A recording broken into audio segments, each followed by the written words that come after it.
me to move you? When you want the list. You tell me, Lisa. Who's really in charge here? And then if they ask if you want to take more or you want to cut it off. What I'll do.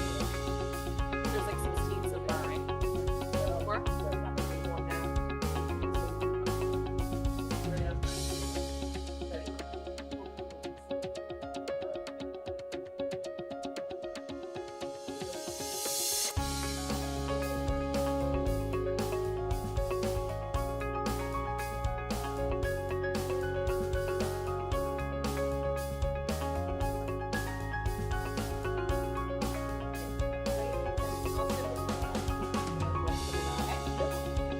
But Either one. yeah, I think now's good. So she will tell us what to do. What?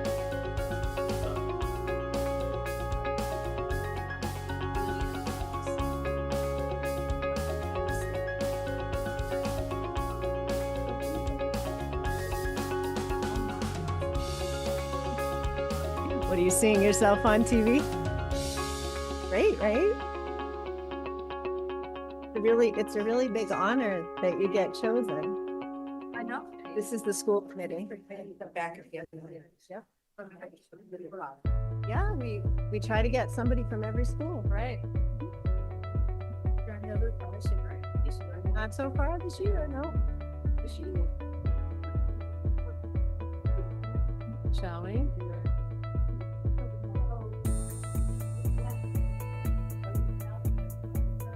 All right, we are going to get started on time because we have a long meeting tonight, I think. Recording in progress. Please be with us for our meeting, Lisa. Don't hurt yourself. We will call to order the March 23rd, 2026 meeting of the Newton School Committee, and we'll begin with the Pledge of Allegiance. Our fifth grader leading us tonight is Nicholas Sage from Mason Rice. A few words from Nicholas's teachers. Nicholas is a valued member of Ms. Ramgren's fifth grade class at Mason Rice Elementary.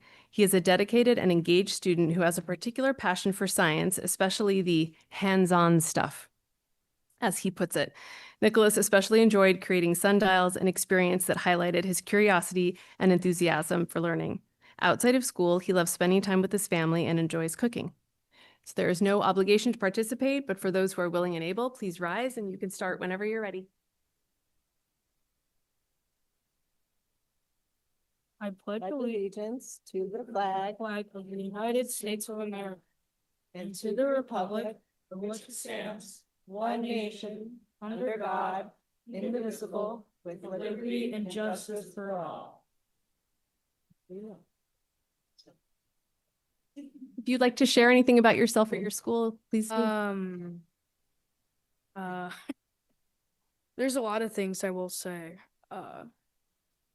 Sometimes there's funny moments in class, sometimes there's chaotic ones, but it's all gonna be memories for sixth grade, though. But What do you do outside of school? I mean, what I do outside of school is like riding my bike and cooking on the grill, usually when it's summer. But I usually started walking to Newton Center and back, just doing a loop from my house. Usually going on to Commonwealth with my mom, actually, but yeah. You did a great job. Congratulations. Thank you. Nice work.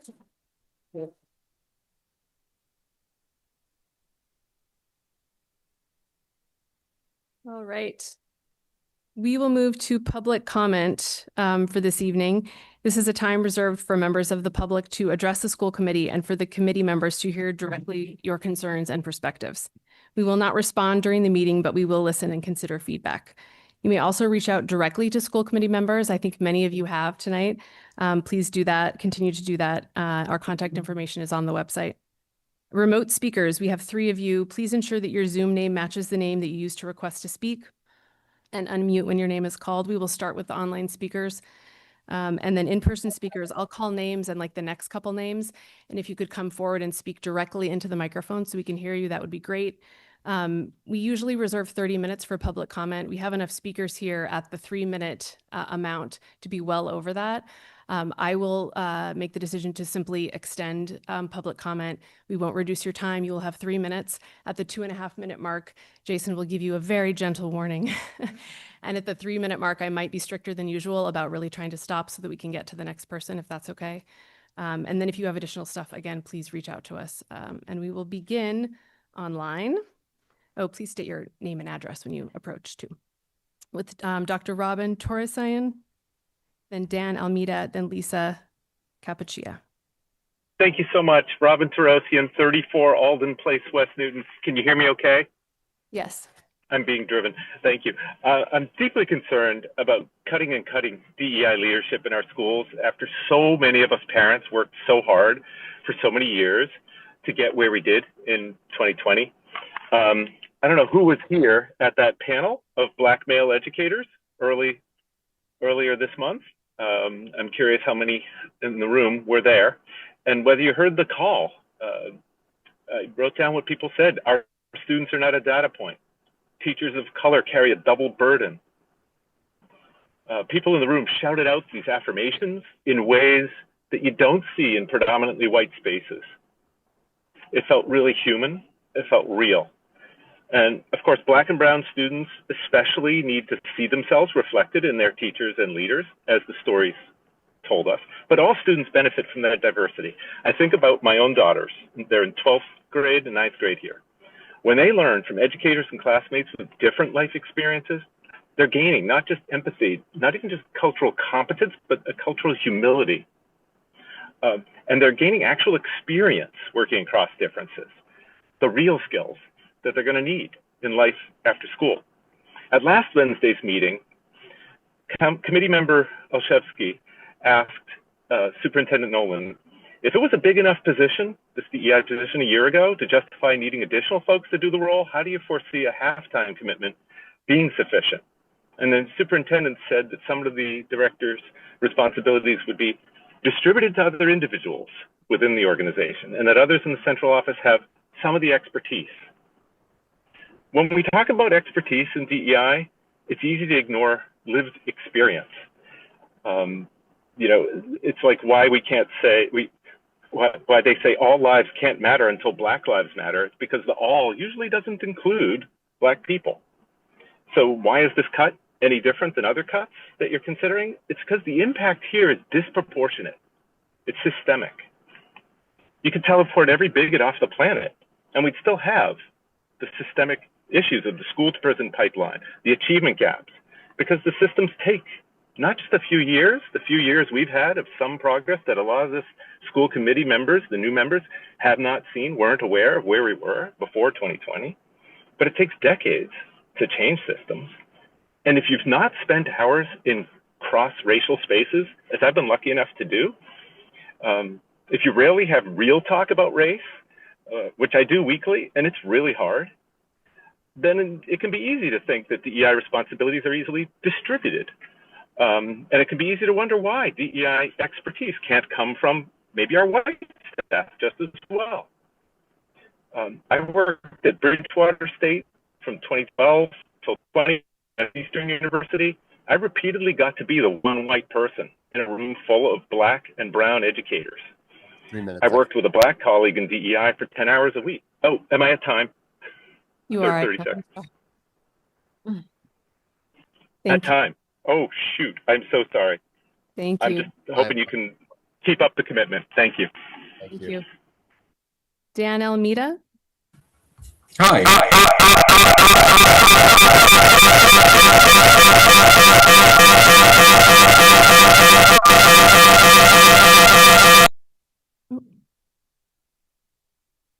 Want to try talking, Dan? Hello?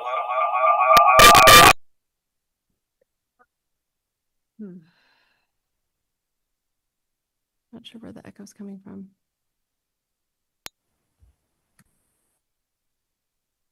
I don't know. Yeah. Yeah. Dan, are you on twice? Do you have another device that has the meeting playing?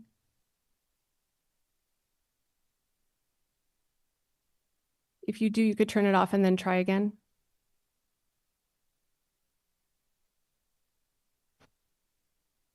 to unmute Dan and try again?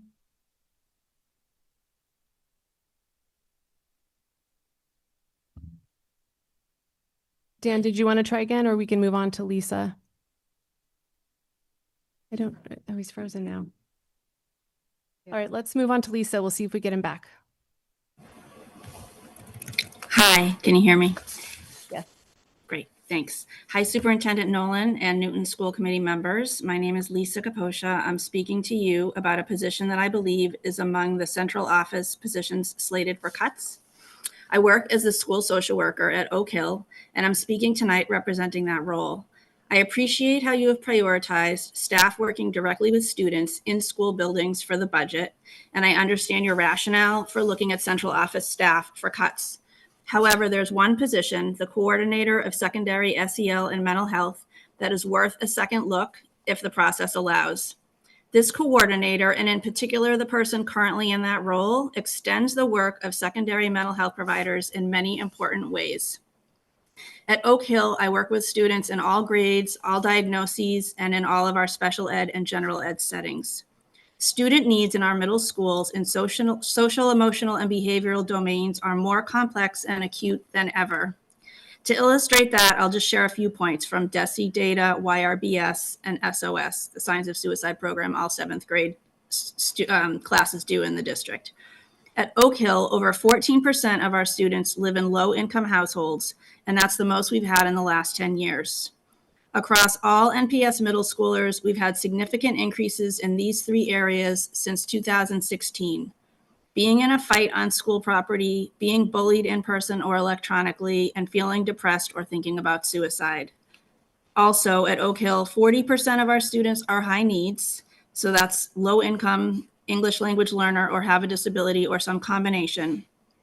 And every year at Oak Hill, roughly 20%, so 1/5, of our seventh graders participating in the Signs of Suicide program screen positive for depression, suicide risk, or needing to talk with an adult. And notably, across middle schoolers, 47%, so almost half of our middle school kids in Newton report their life is somewhat or very stressful in the Youth Risk Behavior Survey. So across middle schools, managing a steady stream of student crises is now the norm, and we're often extending our roles and services into ones you'd see in a therapeutic setting, even though we are not designed or staffed for that. And Harbor and Bridge are at capacity and unable to take most of the referrals we make, even though the people who work in those programs are phenomenal. So the coordinator of secondary SEL and mental health position, what she does to help us is she helps you prioritize students across the district for specialized services such as Harbor and Bridge. She provides clinical consultation on very complicated cases, and that is important for us to maintain an ethical clinical practice, and it helps us avoid burnout and creatively problem solve. She provides a PLC function for middle schools, and she's a trusted central office contract. So when the district rolls out initiatives, she makes them easier for us to adopt. Time. Okay. Thank you. Thank you, Lisa. Dan, shall we try again? How do I sound now? You sound perfect. Great. Thank you. Sorry for the problems. Thank you. I'm Dr. Dan Almeida. I live at 30 Crehor Drive in Newton. I am a parent of two children that have gone through the Newton Public Schools, one's still in. Notably, what I'm talking about tonight is the proposed cut to the supervisor of ABA services position for the upcoming school year. I served as the inaugural supervisor of ABA services from 2007 to 2020. I saw the program grow from a couple of BCBAs to 14 at the time when I left. And I want to make essentially 2 points. One is that the supervisor of ABA services oversees board certified behavior analysts who are integral members of each school and interface most often with children that have the highest needs, children with profound autism, behavioral difficulties, children that have unsafe behaviors. And those students clearly need support and very careful service delivery. Those are often the students that have one-on-one behavior therapists with them, and quality services from BCBAs could be the difference between the continuing need for a behavior therapist and that student being able to work independently at some point down the road. So that's one main point here. And so that requires someone to supervise them that has the same background or more credentials, in this case, a BCBA-D, which is um, a doctoral qualification, certification that the current supervisor of ABA services has to be able to supervise these board certified behavior analysts. And as I understand it, the plan is for these board certified behavior analysts to be supervised by special educator administrators who don't have that background. It would be analogous to saying you're going to cut a principal from a school and all the teachers can supervise themselves or be supervised by someone who doesn't know much about education in general. So thank you very much for your time tonight. Thank you. All right, we will move to folks in the room, starting with Joe Barrett, followed by Natanya Savitt and Lauren Bolu. Joe? Yep, please.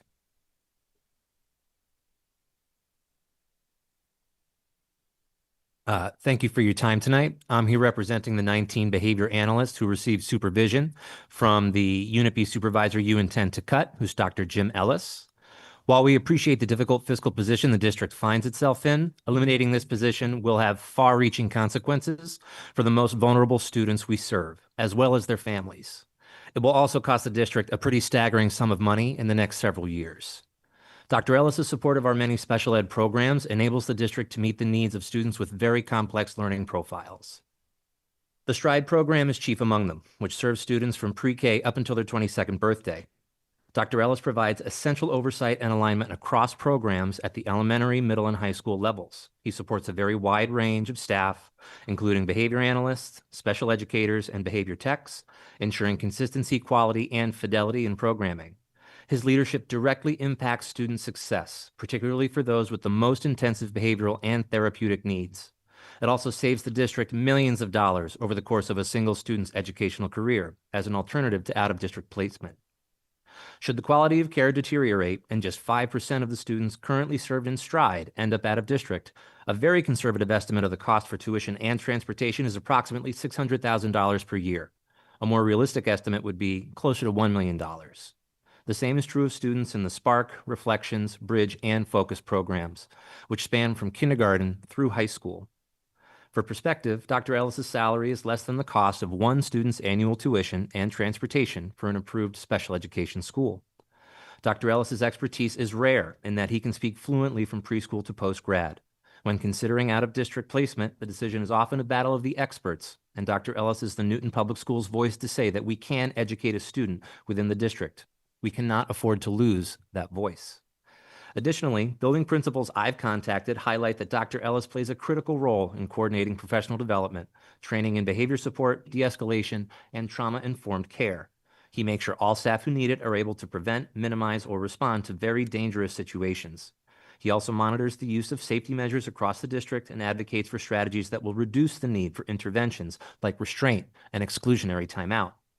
This is essential to meeting our legal obligations to the residents of Newton and reducing the district's liability. As we speak, the Department of Elementary and Secondary Education is rolling out new regulations on the use of exclusionary timeout.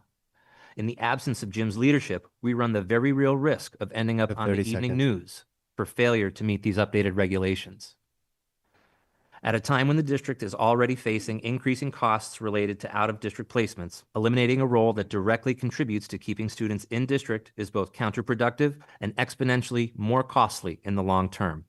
Thank you for your time, for your consideration, and for your continued commitment to all students in Newton Public Schools. Thank you.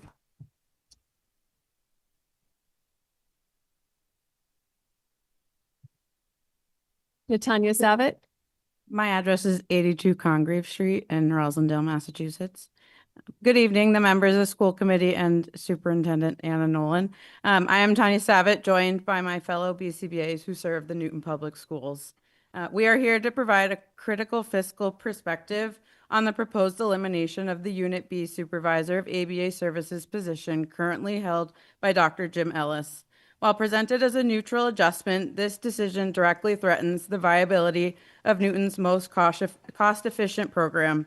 The STRIDE program serves students with the most complex needs. It is our primary cost avoidance model, and this supervisory position is its clinical and financial backbone. First, let's consider out-of-district expenditures. STRIDE is what keeps our students in district. In Massachusetts, a single out-of-district placement can cost up to $175,000 per year. If the loss of clinical oversight leads to even one student's needs becoming unmanageable, the cost of that single placement completely cancels out the salary savings of this cut. Without specialized leadership, the district risks a domino effect of referrals that could cost millions in unbudgeted tuition. Second, this cut will trigger expensive staff attrition. BCBAs stay in Newton because of the supervision and support Dr. Ellis provides. An exodus of staff will force the district to rely on outside agencies who charge double the hourly rate of what district employees make in Newton. Replacing just one mid-career BCBA with a contractor represents a net loss of at least $90,000 per year. Third, this is a matter of liability and integrity. Dr. Ellis is the architect of safety in our most unpredictable environments. Removing this role invites safety incidents, staff injuries, and procedural errors in IEPs, all of which carry massive hidden costs in insurance, compensatory services, and potential litigation. Finally, from a fiscal standpoint, this cut is deeply short-sighted. This position is a cost-saving mechanism, not an administrative luxury. This loss will fundamentally weaken the STRIDE program and expose Newton to exponential financial risk. We urge the committee to both protect the safety of our schools and the fiscal health of this district by reconsidering this proposal. Thank you. Thank you.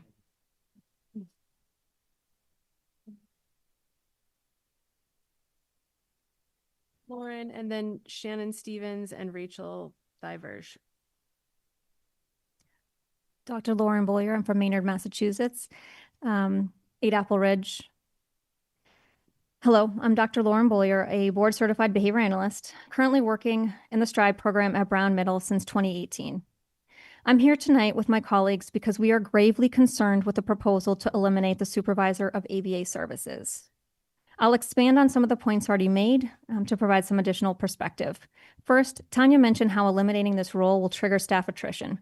6 years ago, I was a tenured faculty member directing a graduate program for behavior analysis when I left academia to return to practice. I specifically wanted to work in public schools. I interviewed at several schools. Newton Public Schools was the only school I would work in. It was the only school that had created a system where I knew, given our board's professional code of conduct, I could be effective and maintain ethical practice. An essential part of that system was the role of the supervisor of ABA services. This tiered level of support and consult from a PhD level board certified behavior analyst is critical to replicate the services at a private school and thus substantially reduces the out-of-district cost while simultaneously providing FAPE to our students. A program that now has 94 students from pre-K through high school and is spread across 7 schools across the city needs oversight from a behavioral provider to ensure effective and safe practices. This is particularly important given that many of the students we work with engage in challenging and sometimes dangerous behaviors. Tanya spoke about liability and the related financial implications. Eliminating this role will greatly reduce the safety for the schools, for the students and staff, especially at this particular moment in time, which will likely lead to student and staff injuries and potentially costly lawsuits. This moment that I'm referring to is important because DESE has recently changed regulations and procedures around the definitions and the use of timeout and seclusion.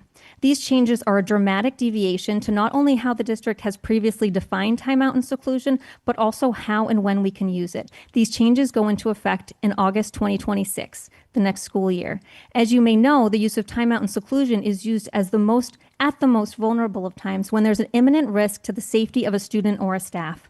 This proposed cut is eliminating the very person that oversees the implementation and training of the use of timeout across the district during our most vulnerable and dangerous moments. In addition, the new regulations will require a new documentation process and training for a district with 22 schools and over 11,000 students. This is a serious matter with serious 30 seconds. consequences.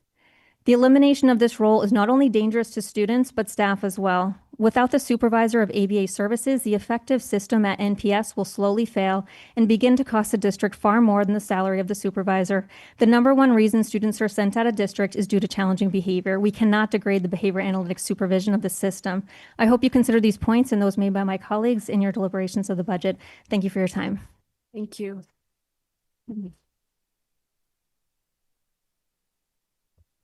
Shannon? Good evening, Dr. Nolan and school committee. Shannon Stevens, BT Brown Middle School Stride Program. There are 7 Stride programs in the district. Stride programs were designed to replicate private school settings that focus on ABA-based instruction in student individualized academic programming, communication, behaviors, and social skills. The beauty of these programs in Newton Public Schools is that our students can access general education inclusion opportunities and after-school enrichment programs. There are many people that make up the Stride team across the district, and the key player in orchestrating the many moving parts for these programs to be successful is Dr. Ellis. As the supervisor of ABA services is in charge of the district BCBA training, BT training, safety care training, hiring, well-versed with the laws regarding safety care and all the paperwork that needs to be filled out when an ETO is provided, in addition to knowing all the laws that the district and BCBAs must adhere to that align with the BACB Code of Ethics. When a BCBA has identified that a student-specific behavior is beyond their scope of competence, they go to Dr. Ellis to assist, because of the expertise he holds in this field, as this is an ethical code with the BACB Code of Ethics. Eliminating this position will not only be detrimental to the staff and Dr. Ellis supports, but the many students and their families that access the Stride programs. Thank you. Thank you.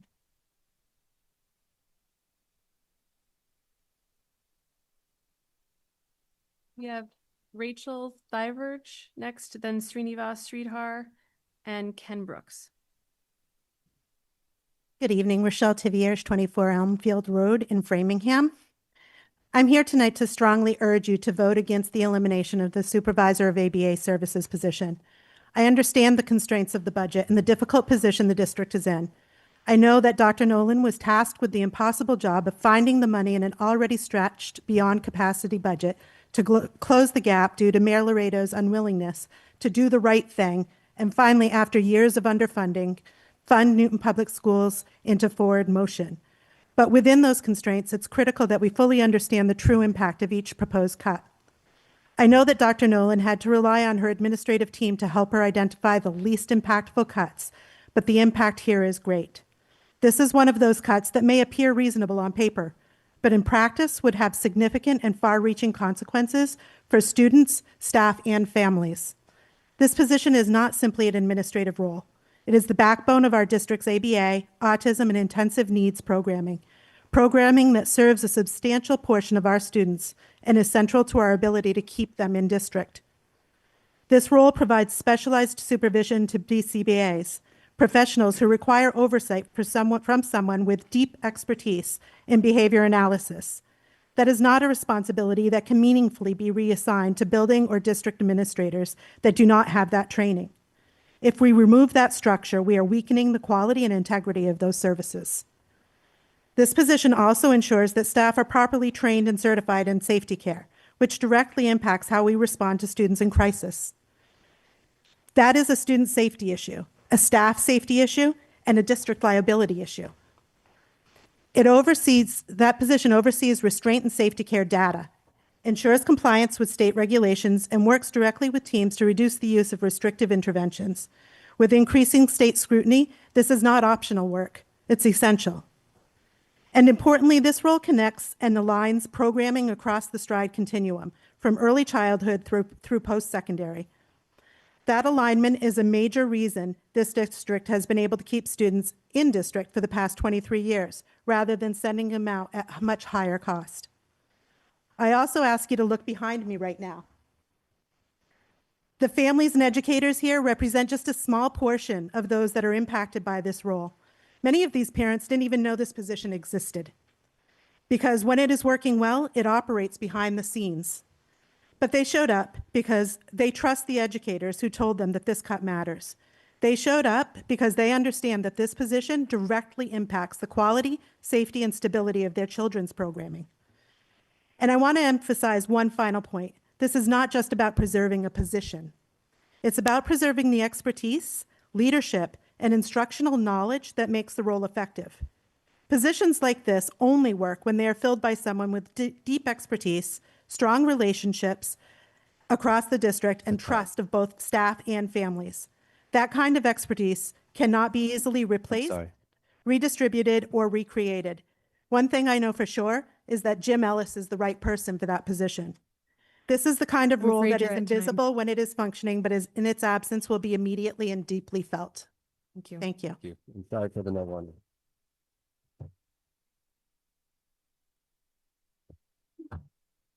Srinivas? Good evening, Dr. Nolan and school committee members. I am Srinivas Sridhar, residing at 41 ST Farm Road. I have one boy in the Stride program at Zervis and another boy in Memorial Spalding in general inclusion with an IEP. I'm also a CPAC board member, and I'm here to speak on behalf of the board. First, I want to express my highest regard for the special ed staff in both the schools that I have, that my boys are in, and I also was, very pleased to hear from these dedicated professionals. They are true professionals dedicated to providing the services needed for our disabled children to thrive. We were therefore shocked to hear about the proposed elimination of the Unit B supervisor position for ABA services. Framing this as a routine budget cut obscures its true impact. This decision would deal a serious blow to special ed programs, particularly Stride, which one of my boys is in, a program that is both educationally exceptional and fiscally sound. Stride serves students with complex behavioral, communication, and learning needs who would otherwise require costly out-of-district placement. By delivering intensive evidence-based support within the public school system, it keeps the students in their communities. This model depends on the Unit B supervisor in a critical way. The supervisor is the clinical linchpin who provides oversight, data-driven guidance, and cross-grade coordination, enabling behavior analysts to implement interventions with consistency and precision. Without this role, the framework unravels. Behavioral crises will increase, student progress will stall, and the district will face out-of-district placements that cost many more times than a single supervisor's salary. The financial logic is simple. This position prevents far greater cost while honoring the district's legal and ethical obligations to students with disabilities. I should add that the previous speakers all spoke with, based on their expertise and with great eloquence. And I want to, second their words. You have 30 seconds.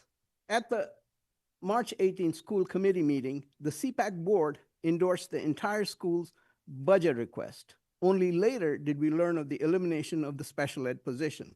We're strongly opposed to this cut. Dr. Nolan and school committee members, we urge you to reconsider the termination of this critical position. We know and appreciate your commitment to all students in Newton, including those in special ed.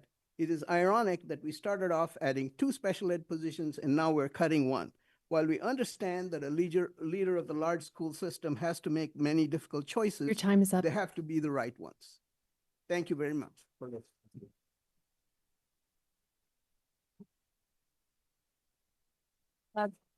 Ken Brooks will be followed by Sana Fidel and then Alexander Lee. Does my time start now? I'm not the best timekeeper. All right, Yes, it okay, does. I got it here. Good evening. My name is Ken Brooks. I live at 87 Poplar Street in Rosendale.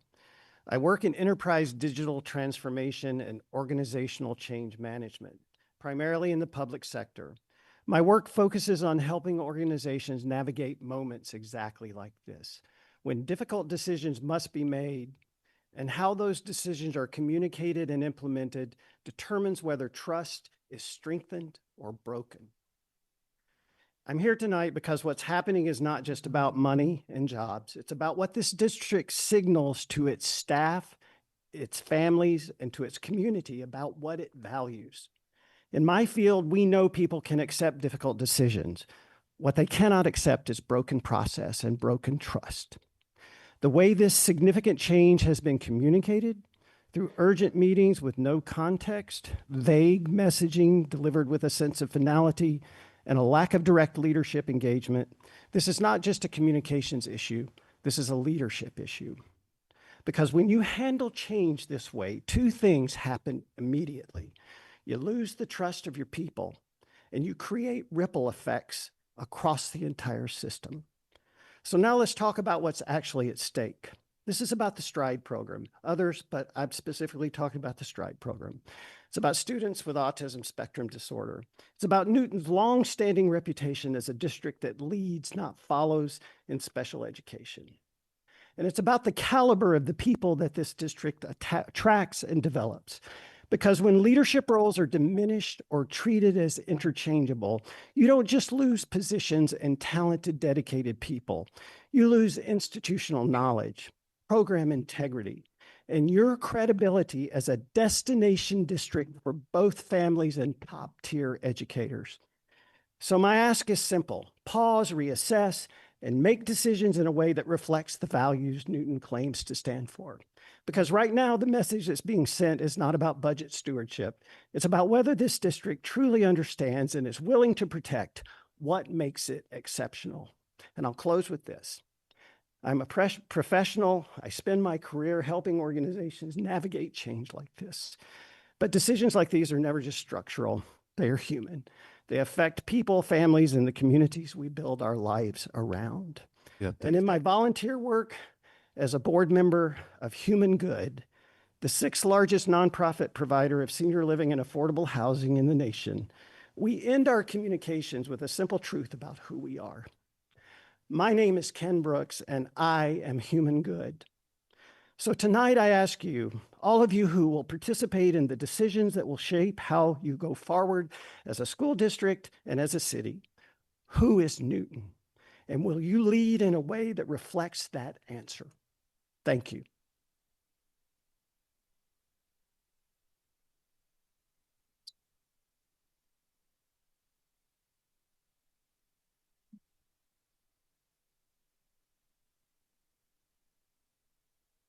After Alexander, we have Andrew Gluck. Sarah, you're next. I'm Yeah. next, right? Good afternoon. My name is Sana Fadl, 69 Fair Oaks Ave. I have kids in North and Day. I'm here, really appreciate the position all of you are in with the tight budget. I do want to talk about the cuts to the DEI positions, where now it's, when we first started, the proposed budget would make it 20% of where it was a couple of years ago. I, as a parent of Muslim and Arab students and those, and having talked to many students and other families, just wanted to share some of the experiences and why a focus on DEI in the schools matters. I've also, one thing is around our school system has, so before my experience of the kids, just generally looking at the achievement gap in Massachusetts and Newton and our high rates of discipline. This has been something that has motivated me for many years. I'm also, and what got me to be a member of the school council of Newton North, to look at those disparities in achievement and overuse of discipline. Also in my position, I've had more opportunities to talk to other families and students from my community, the Muslim and Arab community. And one of the things we heard, Dr. Nolan, you've heard their stories where many of them are feeling silenced, are they having a hard time expressing what they want to do, having pressure outside of the building of what they're exposed to. The DEI position has not solved that, has not fixed this. But what our students have said is when we want to do something, it's hard. What makes a difference is when they have an educator who, one, reflects who they are and understands their experiences, but also some of the teachers that they have talked about are teachers that do not reflect their own identity, but they see them. and they understand them and know where they're coming from and where their unique experiences are. And I think that's what a position like that matters. And investment in DEI in Massachusetts matters, and in Newton matters, because our kids want to be seen, and they can't be facing this. Our kids are saying what we're seeing in our schools, and we're feeling. You have a president who has called our community terrorists, garbage, genetically different, and we don't belong here.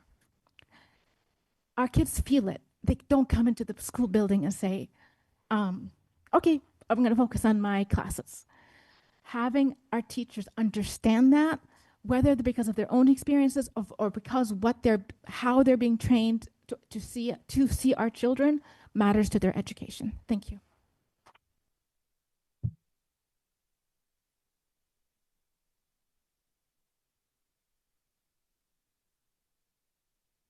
Go ahead.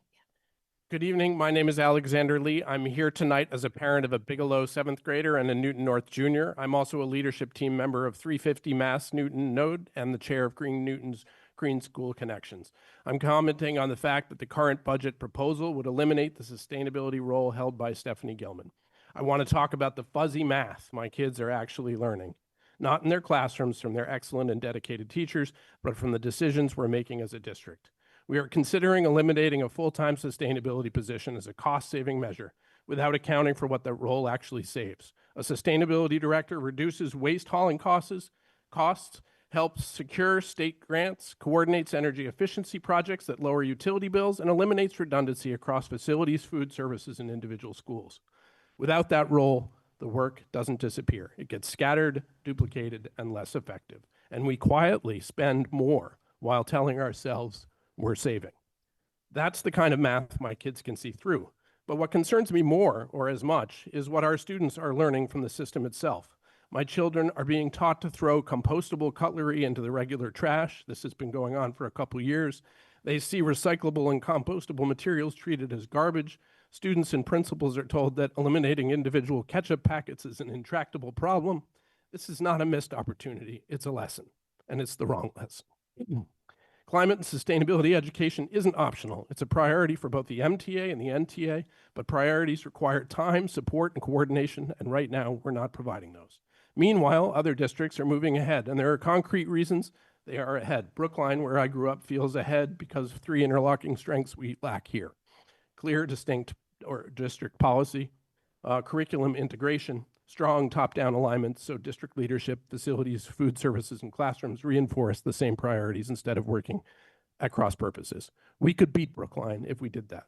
Brookline, Watertown, and more than 300 schools across Massachusetts compost organics with black earth compost. Meanwhile, we still cannot find a way to implement anaerobic digestion just in the kitchens for a third of our schools.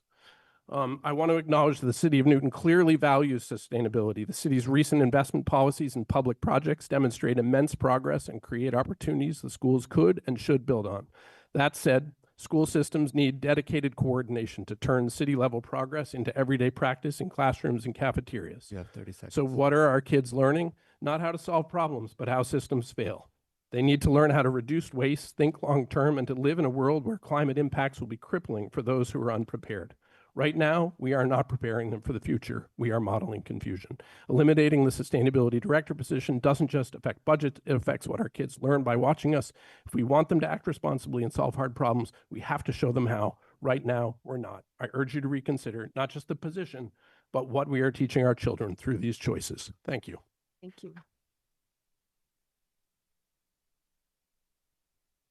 Andrew. We have Andrew Gluck and then Madeline McNeely and Christy Almeida. Good evening, school committee and Dr. Nolan, Mayor Laredo, and our esteemed timer. You don't need your timer from me because my comments are urgent and they will not last 3 minutes. I'm going to piggyback off of almost everything that Alex just said, but give you a couple of personal anecdotes. My name is Andy Gluck. I live at 19 Merton Street in Newton Corner. And I was a teacher at the Underwood School for 18 years and have been going there for 29 consecutive falls. My kids also went there. So I'm wearing my Underwood shirt tonight. I'm going to finish with something on this on the back, which I'll turn around and show you. But my point tonight is, again, to piggyback off of what Alex said, a budget ultimately represents the vision and the values of an organization. And we believe that the Newton Public Schools has to have the vision and live the values of sustainability. Our kids are scared about the future and climate and what it's doing to our earth. And no disrespect to all the other wonderful topics that are being brought up tonight, but if we don't get this right, they won't matter because our earth won't be here. So there is an urgency to this topic. So keeping a sustainability director in the Newton Public Schools sends a message about our vision to the students, to the teachers, and to our families and all of Newton. So I'll finish with this anecdote, which is we spent a long time building up the infrastructure in Newton Public Schools, including green captains now in every building. And at Underwood, we were doing it for a long time. And every Wednesday is Green Wednesday. And that's what this shirt says. So to me, the analogy is if you remove the sustainability director of the entire district, that's like asking Underwood to stop coming to school on Wednesdays because on Wednesdays we wear green. Thank you.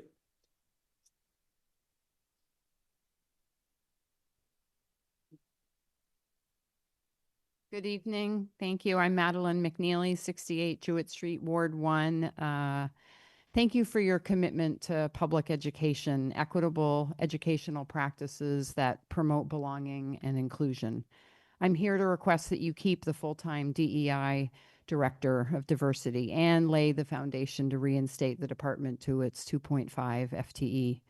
What gives me credibility to speak tonight? I'm an alum from last year Newton North High School.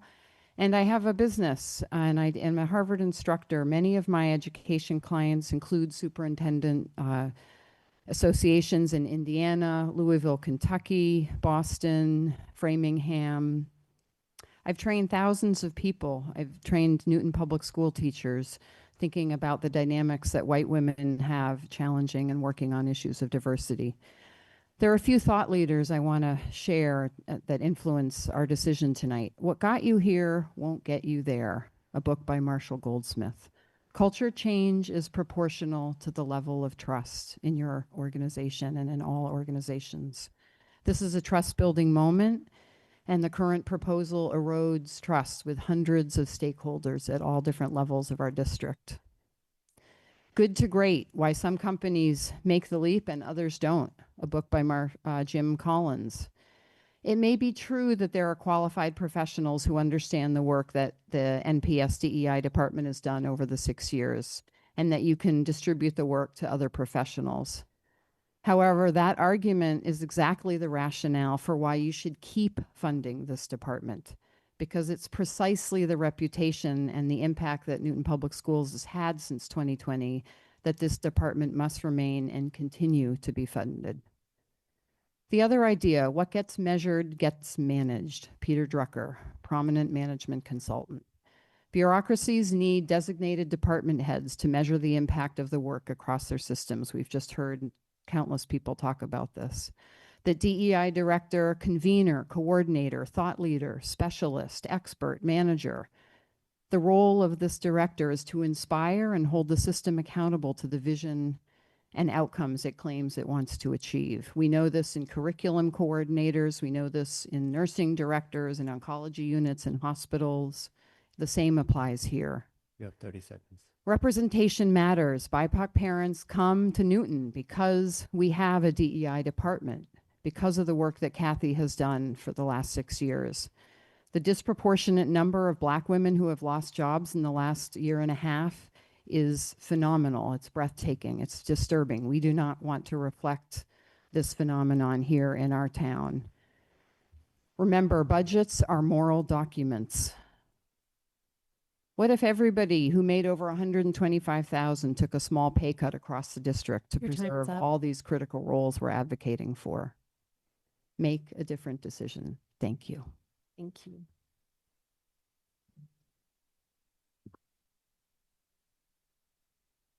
So after Christine Almeida, we have Michael Swain and David Malowitz. Hey, Christina Almeida, 30 Crehor Drive in Newton. Both of my kids went to Newton Public Schools. One still goes to Newton Public Schools. I work at NECP, and I'm here to advocate for Dr. Ellis. This is a story of how Dr. Ellis became involved in Newton Public Schools, particularly supporting preschool students and some of our most vulnerable learners. Dr. Ellis has been shaping the ABA program at NECP since his early years. In 2004, during the second year of ABA at the Newton Early Childhood Program, he began as a consultant alongside Dan Almeida, who later became the first director of ABA. Dr. Ellis eventually assumed that role. The program initially aimed to keep a small group of students in district rather than placing them out of district. As student success grew, the program expanded to include more students, including those needing short-term intervention. Success has taken many forms: students who no longer required services, those who moved to less restrictive environments, and those who remained in district while receiving high-quality education. Dr. Ellis contributed to all of these outcomes. He consistently challenged staff to think creatively, develop new programs, and tailor approaches to each learner rather than settling for existing limitations. Beyond program development, Dr. Ellis invested in staff training. He provided direct training to behavior therapists and ensured widespread certification and safety care, emphasizing de-escalation over physical intervention. He also offered continuing education opportunities for BCBAs, making professional development more accessible. Dr. Ellis brought a broader perspective to decision-making, helping teams evaluate whether supports were appropriate and guiding planning for students' futures beyond preschool. In complex cases, he emphasized data-driven problem-solving and collaboration, ensuring staff were supported rather than working in isolation. He also played a key role in oversight and accountability. He reviews all restraint and exclusionary timeout documentation before submission to the state, consistently asking how future incidents can be prevented. Drawing on his expertise as both a psychologist and a behavior analyst, he continues to push staff and systems to improve outcomes for students. I have a letter here signed by 28 preschool special educators and behavior therapists. I only had 10 minutes at the end of the day between me and Katie O'Reilly, who's also a behavior analyst. It was a very busy day. So 28 signatures was all we could get at the end of the day in 10 minutes, but it shows how well loved he is and how well known he is at NECP. If I could drop it off. Thank you.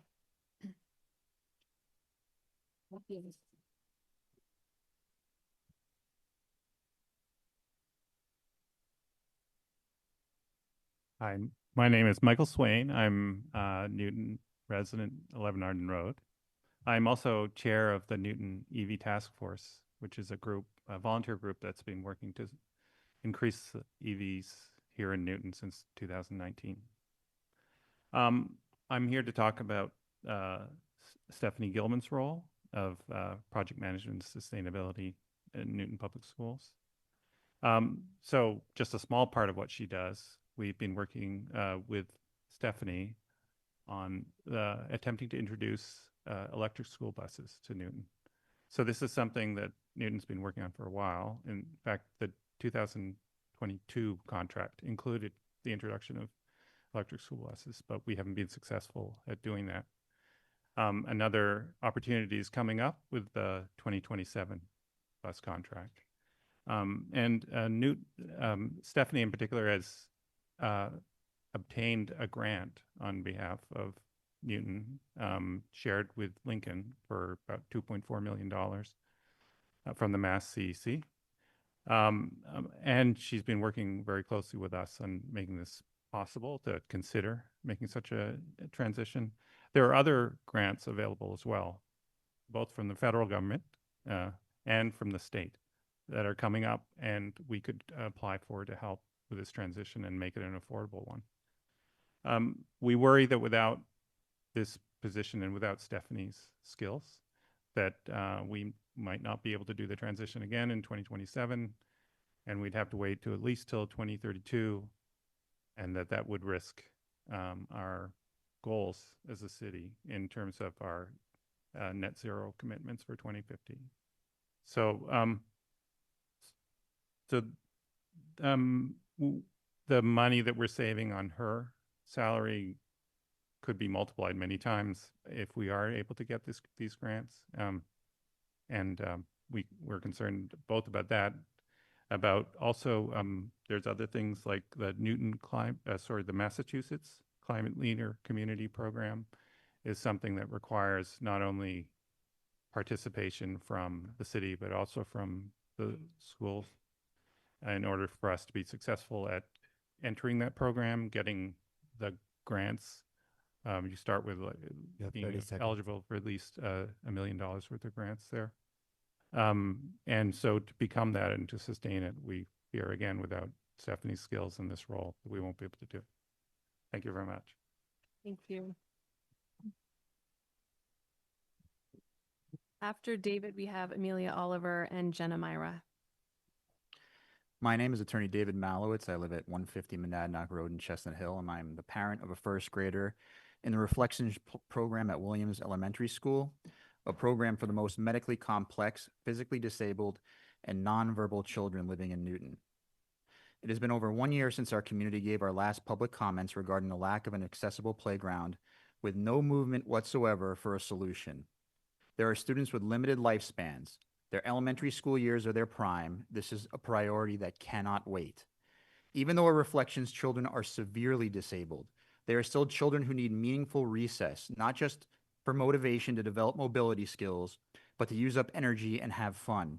This lack of accessibility is not just excluding our children from playing with their peers. It hinders social and emotional development, physical well-being, and can lead to feelings of social isolation. And this does not set a good example for their typical classmates for how disabled people should be treated in society. Since our children are nonverbal and cannot speak for themselves, I am here tonight on their behalf. We have been told that the projected cost to build a universally accessible playground is in the range of $1.2 to $1.7 million. We have heard all kinds of reasons why this cannot be done now. It is too much money, or the school will someday be rebuilt, potentially in 10 to 15 years. Prior to this new administration, Parks and Recs would say it was MPS issue. MPS would say it was Parks and Recs. All the while, the former mayor sat silent. This city has in the past wasted plenty of taxpayer funds for pet projects such as the Washington Street redevelopment, or I like to call it American Ninja Warrior for cars. We know the money is there, but we need the political will to get the funding and build this playground.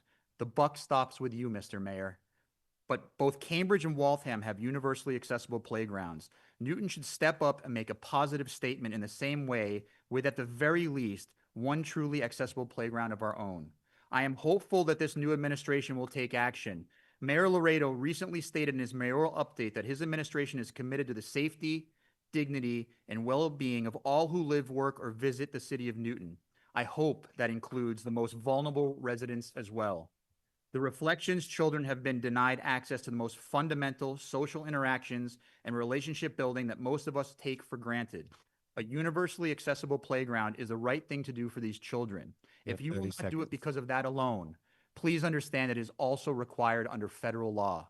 Section 504 of the Rehabilitation Act of 1973 requires schools to meet the needs of students with disabilities as adequately as non-disabled students and provide the least restrictive environment possible. Having a playground for these children can actually use falls within the requirements of this comprehensive federal equal protection statute, and I intend to hold the city accountable if necessary. Thank you.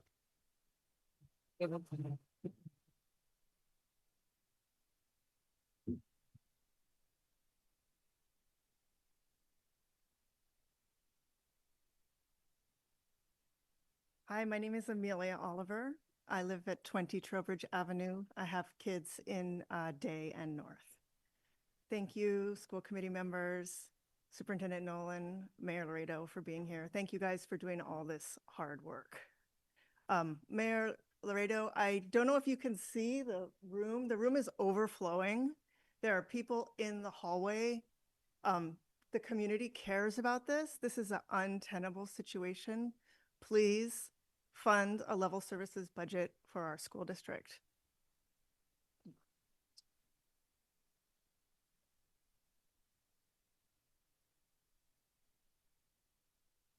I'm here specifically to advocate also for retaining the position of the Director of DEI. When David Fleischman founded this office in 2020, it was a great victory for our community. And for many years, it was funded at 2.5 full-time employees. Now it's been cut back to 1 full-time employee at the director level with no admin support. And the proposal now is to cut this position to save $80,000 to cut this position to 1/2 of a full-time equivalent. It's going to kill the program. I mean, that's the bottom line. It's going to kill this program. There are people who have moved to Newton because we have a director of DEI, because the district says we care enough about this to pay for someone to prioritize this and do the work and be accountable. And we can't just wait for all the people, you know, like Sanaa to show up and say, I really need this. Like everybody who looks like me also needs to show up and say, we all need this for all of our kids. Specifically, I want to speak about the recruiting and the retention of staff of color, which is very, very difficult. If we lose this director role, we will lose our staff of color. We will lose our pipeline. It's very important to have that for all of our kids. You know, probably you guys went to a school like I did where all of my teachers were white. Every picture of everybody on the wall was a white man.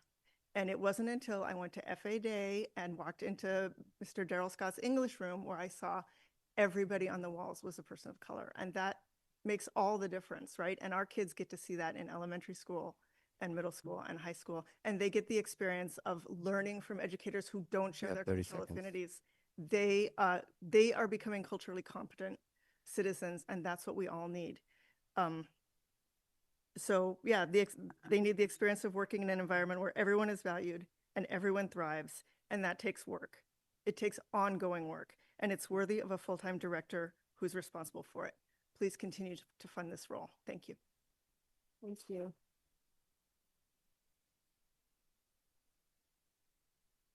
So after Jenna, we have Smile Bakran and Orit and Kachalan. I'm terribly messing up these names. Jenna, go ahead, please. Thank you. Good evening, everyone. My name is Jenna Myra. I live at 842 Chestnut Street. I'm a proud alum of NPS and the mom of a 6th grader at Brown and a 9th grader at South. Almost exactly a year ago, I gave public comment about proposed budget cuts to a very different school committee and mayor. The good news is some important things have changed. We have a more accurate base budget. The proposed allocation is higher than last year, and the overall process seems more collegial. The bad news is the most important thing has not changed. While the reasons may be different, once again this year, the allocation is significantly less than what is needed to merely maintain level service, much less make progress toward the urgent goals in NPS's strategic plan. Mayor Laredo, I was glad to hear you say at an earlier meeting that the city would step up if NPS faced a true emergency. I submit to you that this funding gap, driven by inflationary costs that are almost entirely out of the district's control, is a true emergency. If the district is forced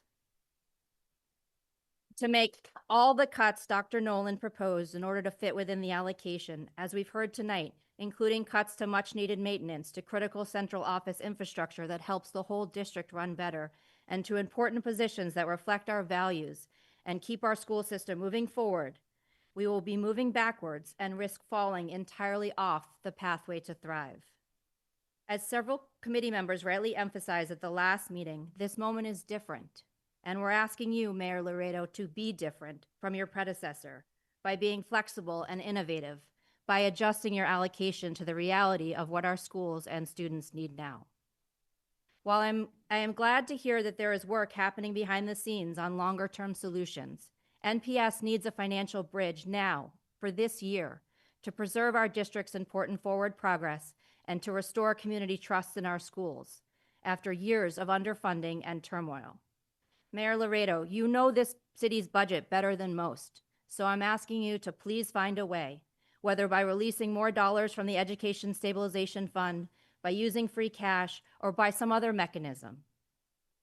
To the rest of the school committee members, Newton is counting on you to advocate for what our schools need today and to build towards a stronger future, not simply what fits within the mayor's allocation. A final point. My 6th grade son and his classmates benefited immensely from MTSS at Ainger, and they feel the lack of MTSS at Brown acutely, Nobody learns as well when every student doesn't have the support they need. The data confirms that our middle school students are struggling in many ways and that interventionists make an enormous positive difference. So I'm eager to see middle school interventionists added as soon as possible. But please, please do not make additional cuts this year to pay for the new pathways or move forward with half measures. To be successful, such big changes need to be fully and sustainably funded and properly implemented within a system that is robust and healthy, not one that has been crippled by further cuts. Thank you.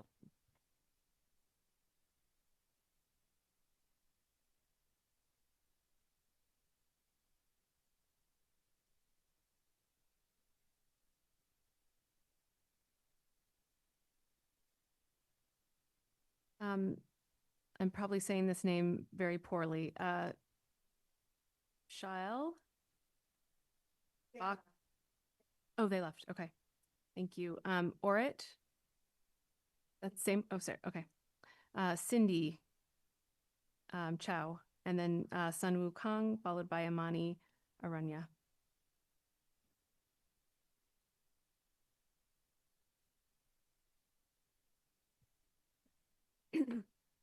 Good evening, school committee members. My name is Cindy, and I'm a senior at Newton North High School. I'm an officer of the Green Team at North, and I'm involved in many environmental efforts across the Newton community. I am commenting on the fact that the current budget proposal would eliminate the sustainability role held by Stephanie Gilman, as well as on the topic food recovery efforts in Newton Public Schools. By leading the Green Team at North and working with students across the district, I know that the stress about climate change and the desire to make our city more sustainable is at the top of students' minds. Eliminating Stephanie's role would cause students like me to feel deeply discouraged. I've had the opportunity to work closely with Stephanie since the fall of my junior year, when I first reached out to her and Amy to explore implementing a shared table program. The program involves setting up a mini fridge in the cafeteria where students can place unwanted, untouched cafeteria items like milk, fruit, or packaged foods, and other students who are hungry can then take them. It is a practical solution that addresses both food waste and food insecurity at the same time. With Stephanie's guidance, we worked through logistical and liability concerns. And while a full share table program is still our goal, we developed a food diversion program as a temporary solution.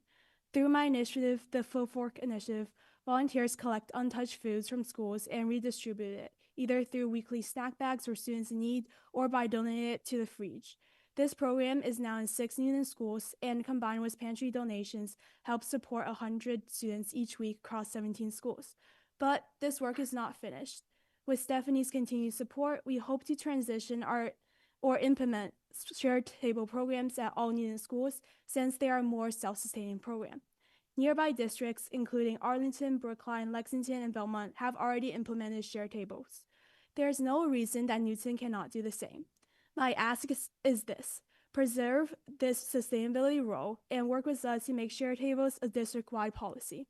This is not just about a position in a budget, it's about whether Newton chooses to support student-led climate action and ensure that no good food goes to waste while students go hungry. I'm proud to be a part of a community that is working to solve these problems, and thank you. Thank you.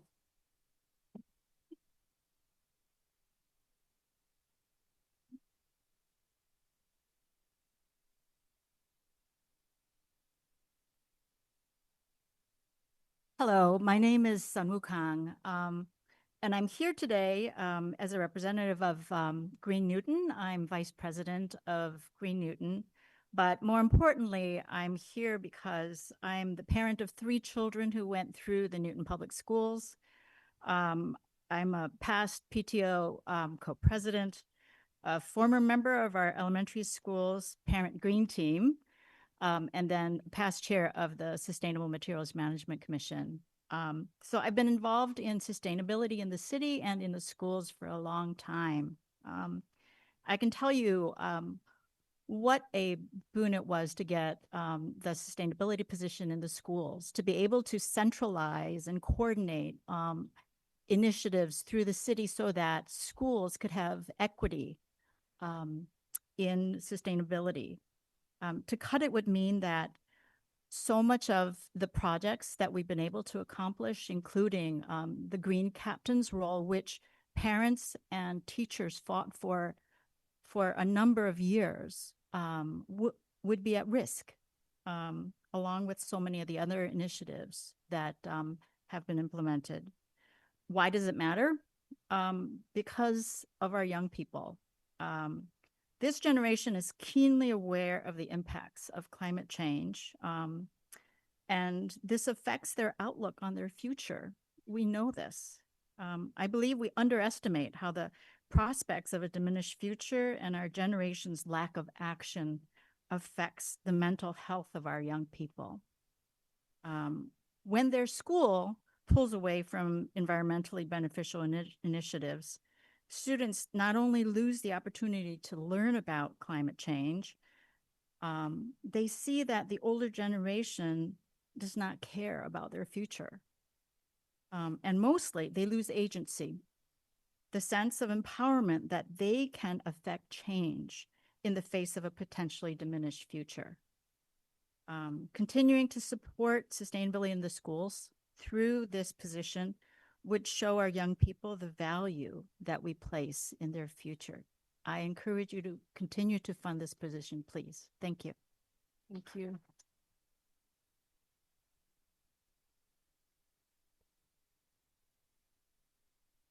Amani?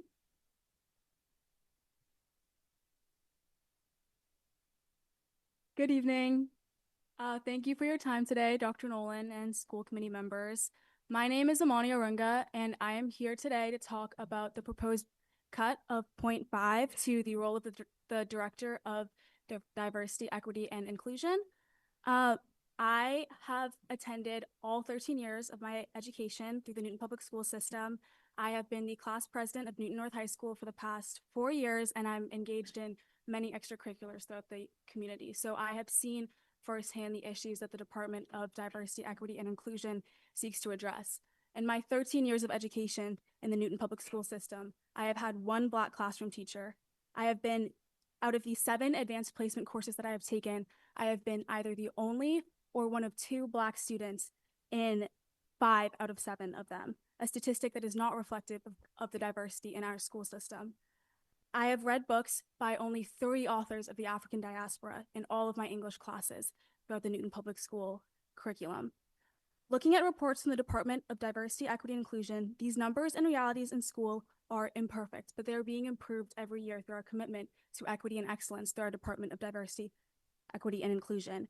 We have seen the experimentation and introduction of various programs, including a service for affinity mentorship programs made available to my sister in 5th grade while she was in elementary school, a program that I wish that I had had access to at her age.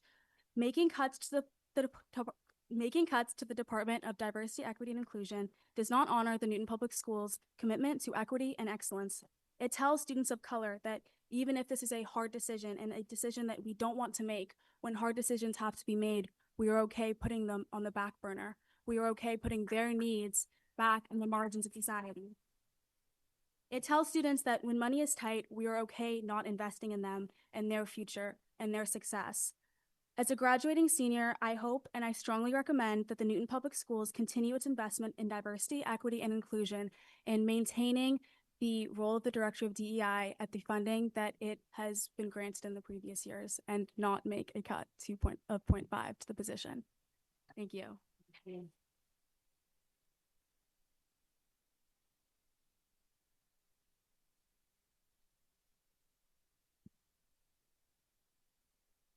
Okay, we will move to the consent agenda, which contains March 18th meeting minutes, a donation, and field trips.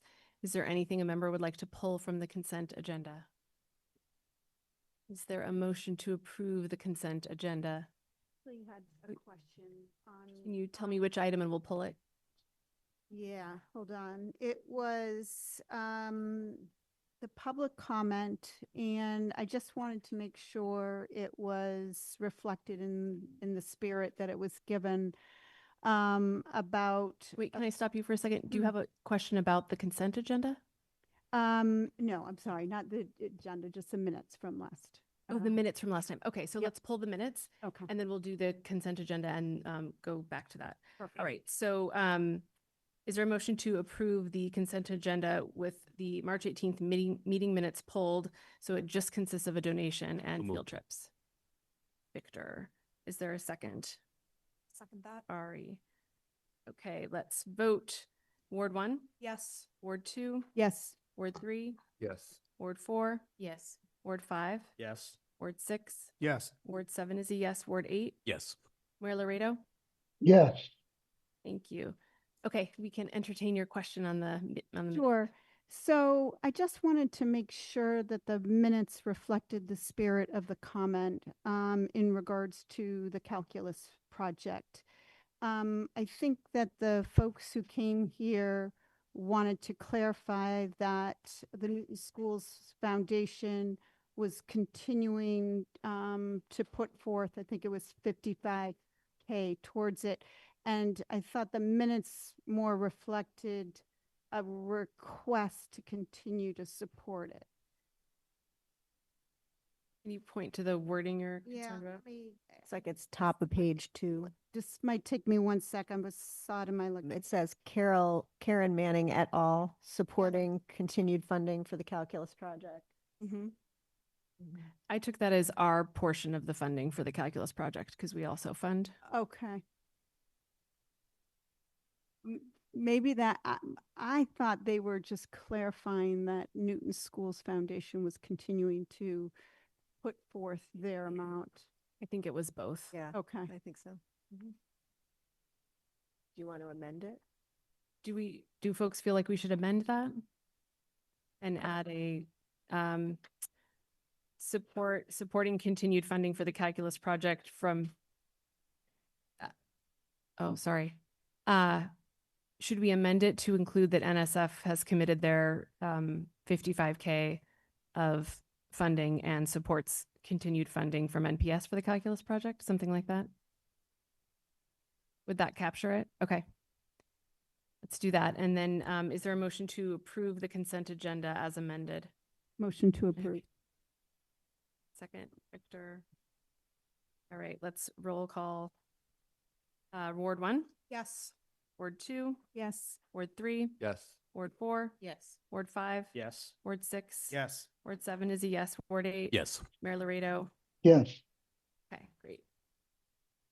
All right, we'll move on to discussion for this evening, starting with the superintendent's update. Okay. Stephen, all set?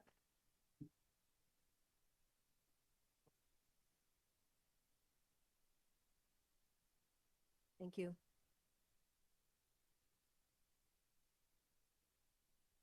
I first just want to say thank you to everyone who came to public speak this evening, and just want to do a little bit of a recap so people understand why we're sitting where we're sitting. Hold on.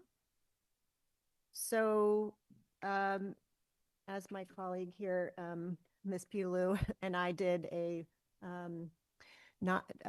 presentation to the community, not to a packed house, to just a few of us. Just want to recap that the current situation of our budget landscape is that we have been given a historic increase in our base allocation. And that gives us $17.1 million to work with in terms of year-over-year expenses, 12 of which will go to mandated salary increases, 4.4 to healthcare. And that leaves about $700,000 for the entire rest of the school system and all of the things that have to happen within it in a year. That means that we have to make at a minimum, $2.8 million of reductions. And there's been a lot of discussion about how to approach that situation. And I want to say that, central office was certainly an increased area of interest regarding the size of central office and the Ed Center in general, and how there had been significant additions of FTEs to the central office over time, even with the relocation of the Springboard program to the 2 high schools. So central office has been a subject of a budget contemplation by the committee, and I have fielded significant questions from the committee, the mayor, and the community. In fact, one mayoral candidate made it a platform of his candidacy. So I do want to say the school committee has been super creative and has tried to suggest different alternatives to address these funding gaps that we're hearing about, suggesting a 3-year bridge to give us additional funding to stabilize MTSS and to expand it to the middle school. Or to do what many districts do, which is to create a special ed stabilization fund, which allows us to backstop other expenses and then remove them from the operating budget so that we can free up those monies for use that in times like we need right now. I want to share with you, though, that there was an issue of trust in the other way. We heard a lot tonight about how these positions and who central office members are reflect the very goals and values of the school system, and they do. That is what we do in central office. We are quite literally charged with pulling the strategic plan and the cultural values of the system forward. That said, there was collective desire not to continue to pull resources out of the direct student experience, which has been the school system's 6-year history.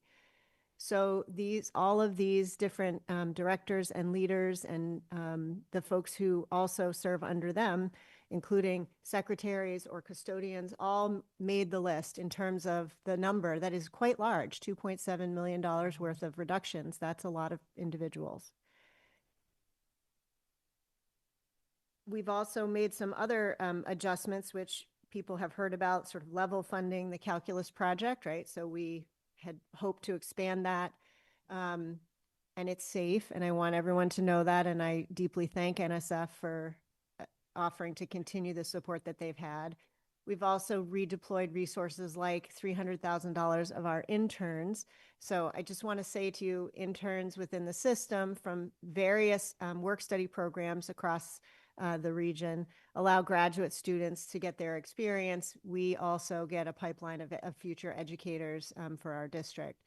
And I just want to keep pointing out that the system has yet to make up the teaching and learning deficits that exist in the budget for teaching and learning, and that is our core mission. That is the thing that we do, which is teaching and learning, and all the subjects that everyone remembers. And so grateful to have additional money to finish our science program, but that's going to mean that the teaching and learning budget using one-time free cash funds will not have $325,000. It'll be deducted from that budget for next year.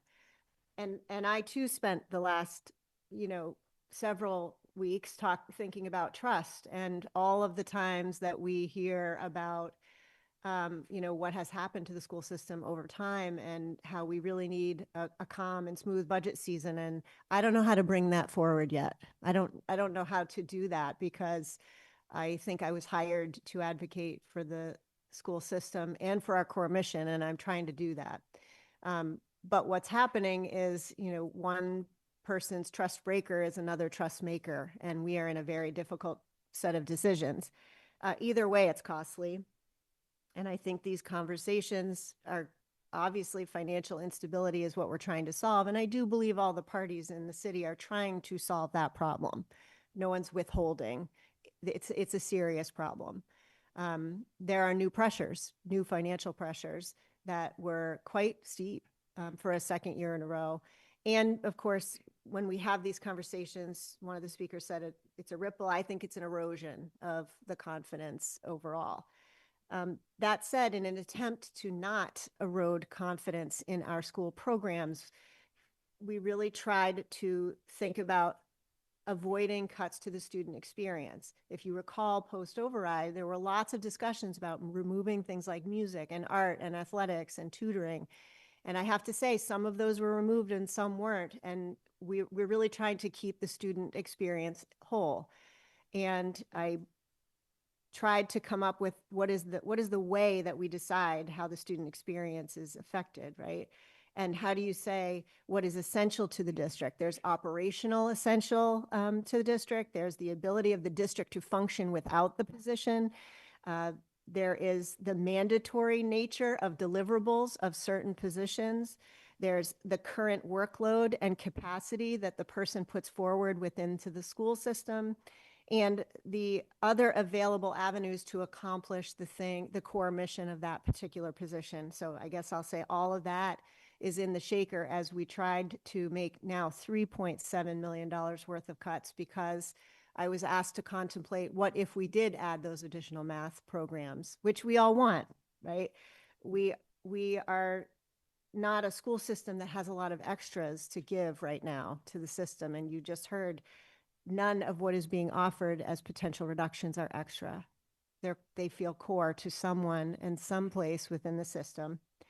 And I want to say that I actually agree with most of the speaker's comments. I would wager that the school committee does too, and the mayor as well. Every single decision here that we are faced with is just an impossible choice of what can be cut when any number of groups say that what is up for consideration is core to them and core to our mission. And so, two is academics. So we were asked to consider how can we make academic program improvements that cost $1 million, which includes a robust summer school program for students who are below benchmark and the supports that they need in order to move forward in their mathematics. So that is what I was asked to publish this evening. So in addition to the things that you just heard passionate discussion about, I have to again be the wet blanket in the room and say that these are other cuts that are under consideration. And we've tried to hit things like revolving accounts. So for example, when we tuition in general education preschool students, parents pay tuition. And so we've tried to use more of that. I have to tell you, I save these monies because students age into the preschool all year long. They turn 3 all year long and age in, and sometimes we have to add additional staff, and I don't want to come back to the mayor and to the school committee to ask for that, and so we try to be self-sufficient. So this increases our risk of needing to come back next year and add those programs and those people. And I know our preschool principal was here somewhere, and she does a really good job of trying to avoid that, but when students have needs, we respond. We also have a food service account that relies on a certain amount of business in order to operate. We've tried to reduce the overall cost of utilities by digging into that food service account. That assumes, of course, that we continue to make that kind of profit with the school lunch program. And then, unfortunately, we are at that place, given all the other redeployments and reductions that I have mentioned, that we do have to look at teacher reductions. So we did conclude an audit for our English language learner program recently. There is a change in service deployment that, combined with our reduction of enrollment in our ELL program, there has been some real impact to whether families feel safe staying for many of our English language learners due to activity at the federal level, that our numbers are down and our program has changed.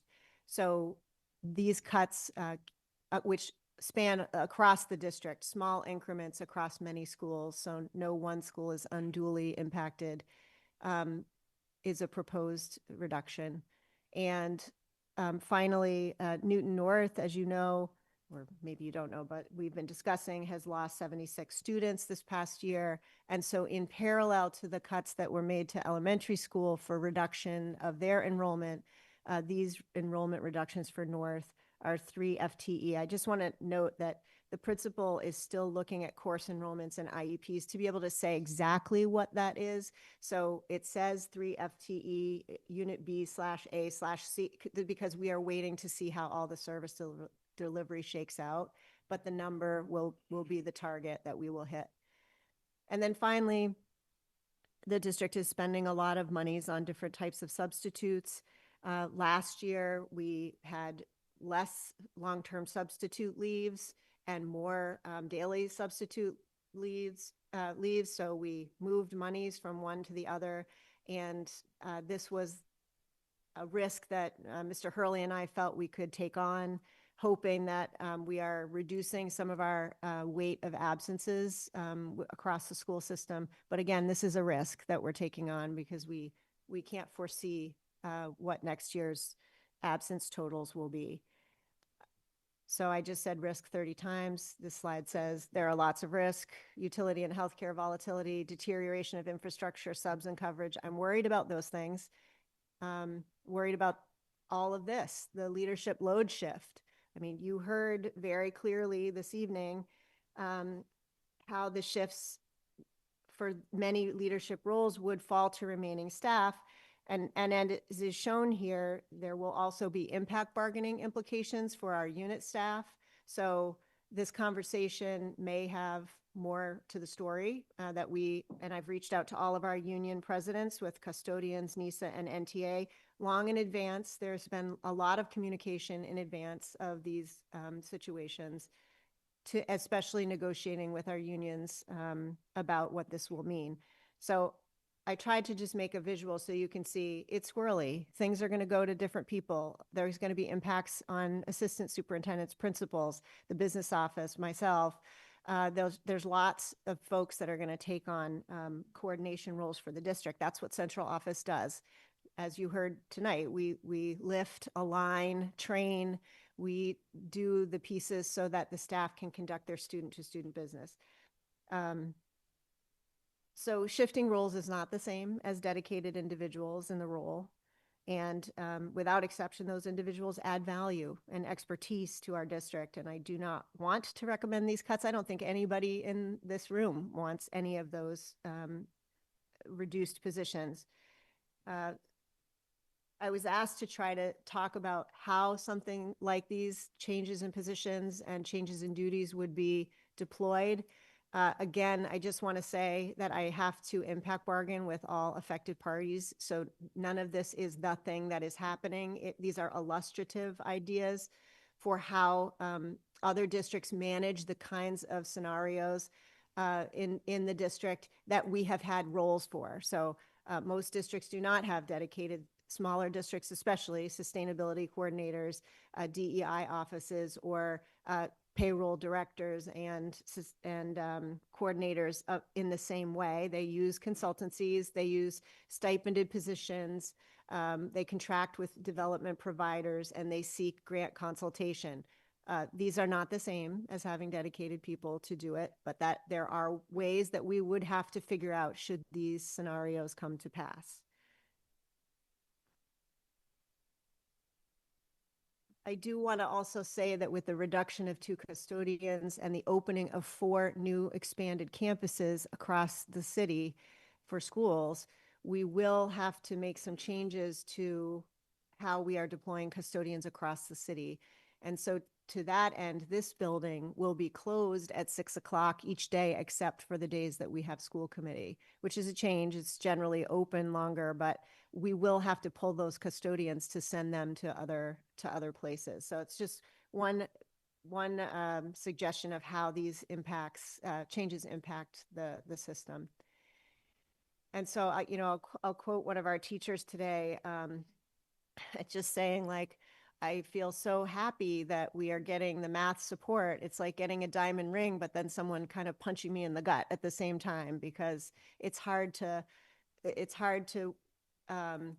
hear about all the cuts that we have to make in order to make it happen. That said, do I think stronger math support is good? Yes.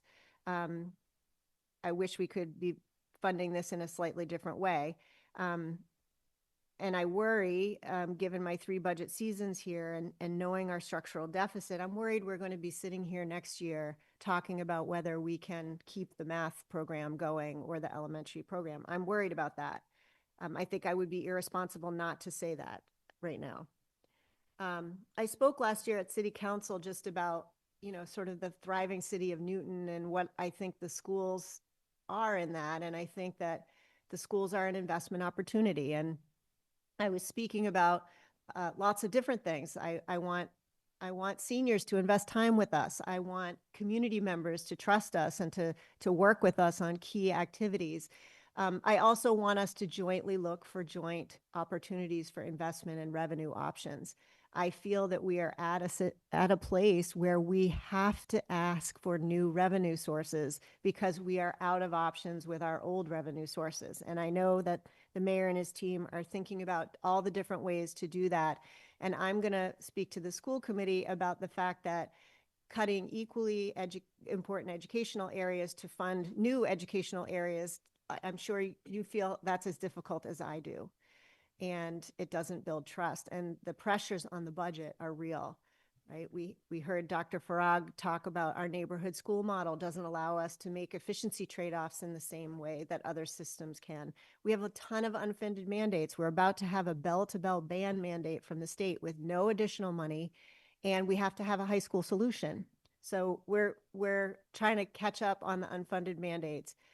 We also have strengthening inflation and just a deficit cycle here that we are not out of. So we have some things we can do as a school system, and this is not a popular discussion when I brought it up 2 years ago or last year, but I have to raise the specter of becoming a school choice district again so that we can bring in revenue on the regular basis and try to stabilize ourselves and get out of this situation we're in. That's a complicated conversation. It was slated for later this spring. I thought I gave you some homework early, I guess, to read these and to bring it up again, because I feel like we're in a really tough spot here, and there's a lot of difficult choices before you and before me, and none of them feel good. Thank you, I think. Our next agenda item is actually a policy update, but I think I'm going to push that down so that we can continue to talk about budget. And so we'll just flip our 2 agenda items and have our budget discussion now. And before we start that, I do want to thank the community, the folks that are here today. And then also we have been receiving many, many emails and many calls, and we're very grateful for your reach outs. We're a new committee. The information is really important to us, particularly from our educators who are very much closest to the impacts and can describe to us exactly what will happen. We really, really appreciate it. So thank you for taking the time to do that.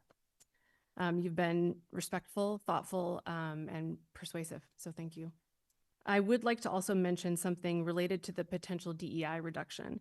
And I want to be clear that I don't mention this to minimize what the impact of that potential reduction could mean, because I think it's a real impact. But I want to lift up and highlight what I consider to be some pretty strong embedded organizational capability for this work. And I think what was the full name? The Beyond Representation Black Male Educators Leading the Way event, which Kathy Lopez arranged for us. Thank you. This was in early March, and for those of you who were able to go, a lot of folks have emailed about it. It was an incredible event, the community, the strength of the partnerships, the peer coaching, the mentoring, all of it. I was a recruiter in my former life, and if I had something like that I could show a candidate and say, you belong, like I would have been very successful. We struggled at Microsoft to do our good hiring. So I want to lift that up. I also want to point out that our Assistant Superintendent of HR, Joanny Santa, and her very talented team work on many recruiting and retention issues for diverse staff, and they're doing a lot of good work there. We also are lucky in Newton, and I think unique in Newton, to have so many leaders within the district who have led DEI work in other districts or other organizations. And this, I think, is what constitutes, when you pull it all together, this organizational capacity that is strong, and it's embedded. And I think ultimately you want it to be embedded. So again, I don't want to minimize this particular role. I simply want to highlight the experiences and the work of some of the other folks in our district. I think no matter what happens, we have to be really vigilant on this front. And to that end, I would request that the superintendent consider this spring an update on our DEI efforts and programs, so that we can all be accountable for the vigilance it will take to make sure that we push this value and the values and the work forward. So let's talk about the budget and recap so that we can see where we're going. One of our speakers today mentioned the community budget meeting, which was a small group, but we were able to have more conversation, and that was really nice. And she raised a question that I thought we should hit again. We talked about it briefly before, but she said, why aren't we fighting a fight like we fought in last year's budget season? And I think the answer to that is just that the circumstances are fundamentally different than they were last year. So last year, and I will rant a little bit here, I apologize. I had just joined the committee as we went into this, and so I was pretty fired up. We had what I would consider a low ball allocation to begin with, and then we had a dangling of free cash. We didn't know if we would get it. As the weeks went by, we heard we would get it. We would get, in fact, more than $3 million of free cash, which would itself close the budget gap. But there's a catch. You can use it for one-time expenses, a little bit of fuzziness on what would count as a one-time expense, to the extent that there was a comment about if it's asked in the right way, we would be able to use it for one-time expenses. You can go back to the meeting and find those discussions. So to many of us on the school committee, to many in the community, to the majority of city councilors, it was a ridiculous process. It felt super unfair, and it got people really riled up. And so there was a lot of rage. And this year is just fundamentally different. We don't have a low ball amount. In fact, we began, I believe, with the last mayor's leaving us at $307 million. That was a starting point in January when this mayor took office. He listened to the cost driver, the uncontrollable cost drivers. The finance team worked very hard to put those in front of him. Our superintendent's supernatural abilities to describe what it costs to have an excellent school system got us up to 314.5. And frankly, that's a huge amount of money, and it's far more than any other city department is getting. And it's also not enough to do what we want to do without cuts. And that is the hard truth that's really just difficult to swallow. I do want to mention structurally, the mayor has also adjusted the base budget to what we actually spent this year in operating costs, which is important, something the other administration did not do year over year. And the mayor is addressing the pension. The pension schedule is the city's main constraint on finances for the next handful of years. So all the things that we raged about last year are being addressed by this administration, and it's still really difficult. But in my mind, it's not a pitchfork moment because of those things. It's a moment of a really sad set of circumstances coming together with really significant efforts to fully fund the schools. So now before us, we have to weigh the trade-offs that the superintendent has provided at our request. And so that's where the discussion will focus. If we want to do MTSS middle school supports, they will enable the Math Pathways program. They will also help all of the students in middle school, over 800 who are below benchmark and in the low growth category. So those students need these supports too. It's not simply to enable pathways. But those are the trade-offs, and I recognize how difficult they are. I'd like to open for discussion from there. Jason? Thanks, Alicia. I too want to thank the community for coming out and taking the time to write emails, to give feedback, to be here in person. However you provide that. We are, as Alicia said, a new committee, and not only were there a long, important list of heartfelt needs and benefits attached to the ABA supervisory role, DEI, sustainability, accessibility, and yes, MTSS, interventionists for math. There also were some important cost considerations that were brought up. I think, as the superintendent said, we really want to keep the cuts away from the classroom. If we make cuts that result in further cost reduction, we need time to think about that. I think there were some really important comments made around that. But the between a rock and a hard place phenomenon that Alicia just spoke to, and it was actually the superintendent's very first slide, is really, really important. I won't repeat the story that Alicia told, but we on the finance committee, Ben and I, spent a lot of time making sure we understood the cost drivers, to have the free cash flow mess cleared up and a solid baseline that's reflective of our last year's economic costs was a big lift, and it was impactful. It's just important to say that. And 5.75 increase on top of that hasn't been done in the time that I've looked at the data. And yet, when you look at that slide and it shows what's increasing, when you have 4.8% increase in wage rates and 9% increase in benefits, and utility rates double-digit increase, and transportation double-digit increase or close, those are historic also. And so it is. I think it is disappointing. And when we saw those cost drivers materialize over the ensuing months, it was really disappointing, because I think what hasn't been brought up today, because it feels like a distant memory, was we were actually working on a Thrive list where we would get to Thrive over a 5-year time frame with $18 million of incremental investment metered out that was about an extra percentage point of growth on the budget each year. And just to be clear, all the numbers we're talking about, with the exception of the last million that the superintendent mentioned, the 3.7 million that we planned for this year has been totally wiped out by these inflationary costs. So that does bring me, as we consider, and I do just want to say we've gotten important feedback. From my perspective, we need time to think and roll through this. That's my initial reaction. But I just want to pause on this last piece of Thrive that's still part of the conversation. And I actually want to break it into pieces. In its first embodiment, it was, number one, MTSS math interventionists at the middle school level. That's the driving component of that. It was shoring up the calculus project, which through other means, we've found a way to do that.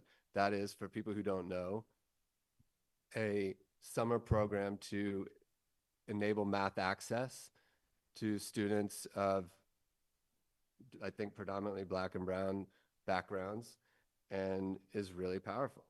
And there were other summer programs that were being invested in as well. So, I think the reason why I just want to break down those aspects of that I guess the very top of the million in Thrive is, I want to decouple it from the math pathways a bit, because in a way we do. I personally am a strong proponent of the program that the superintendent's put in place for math pathways.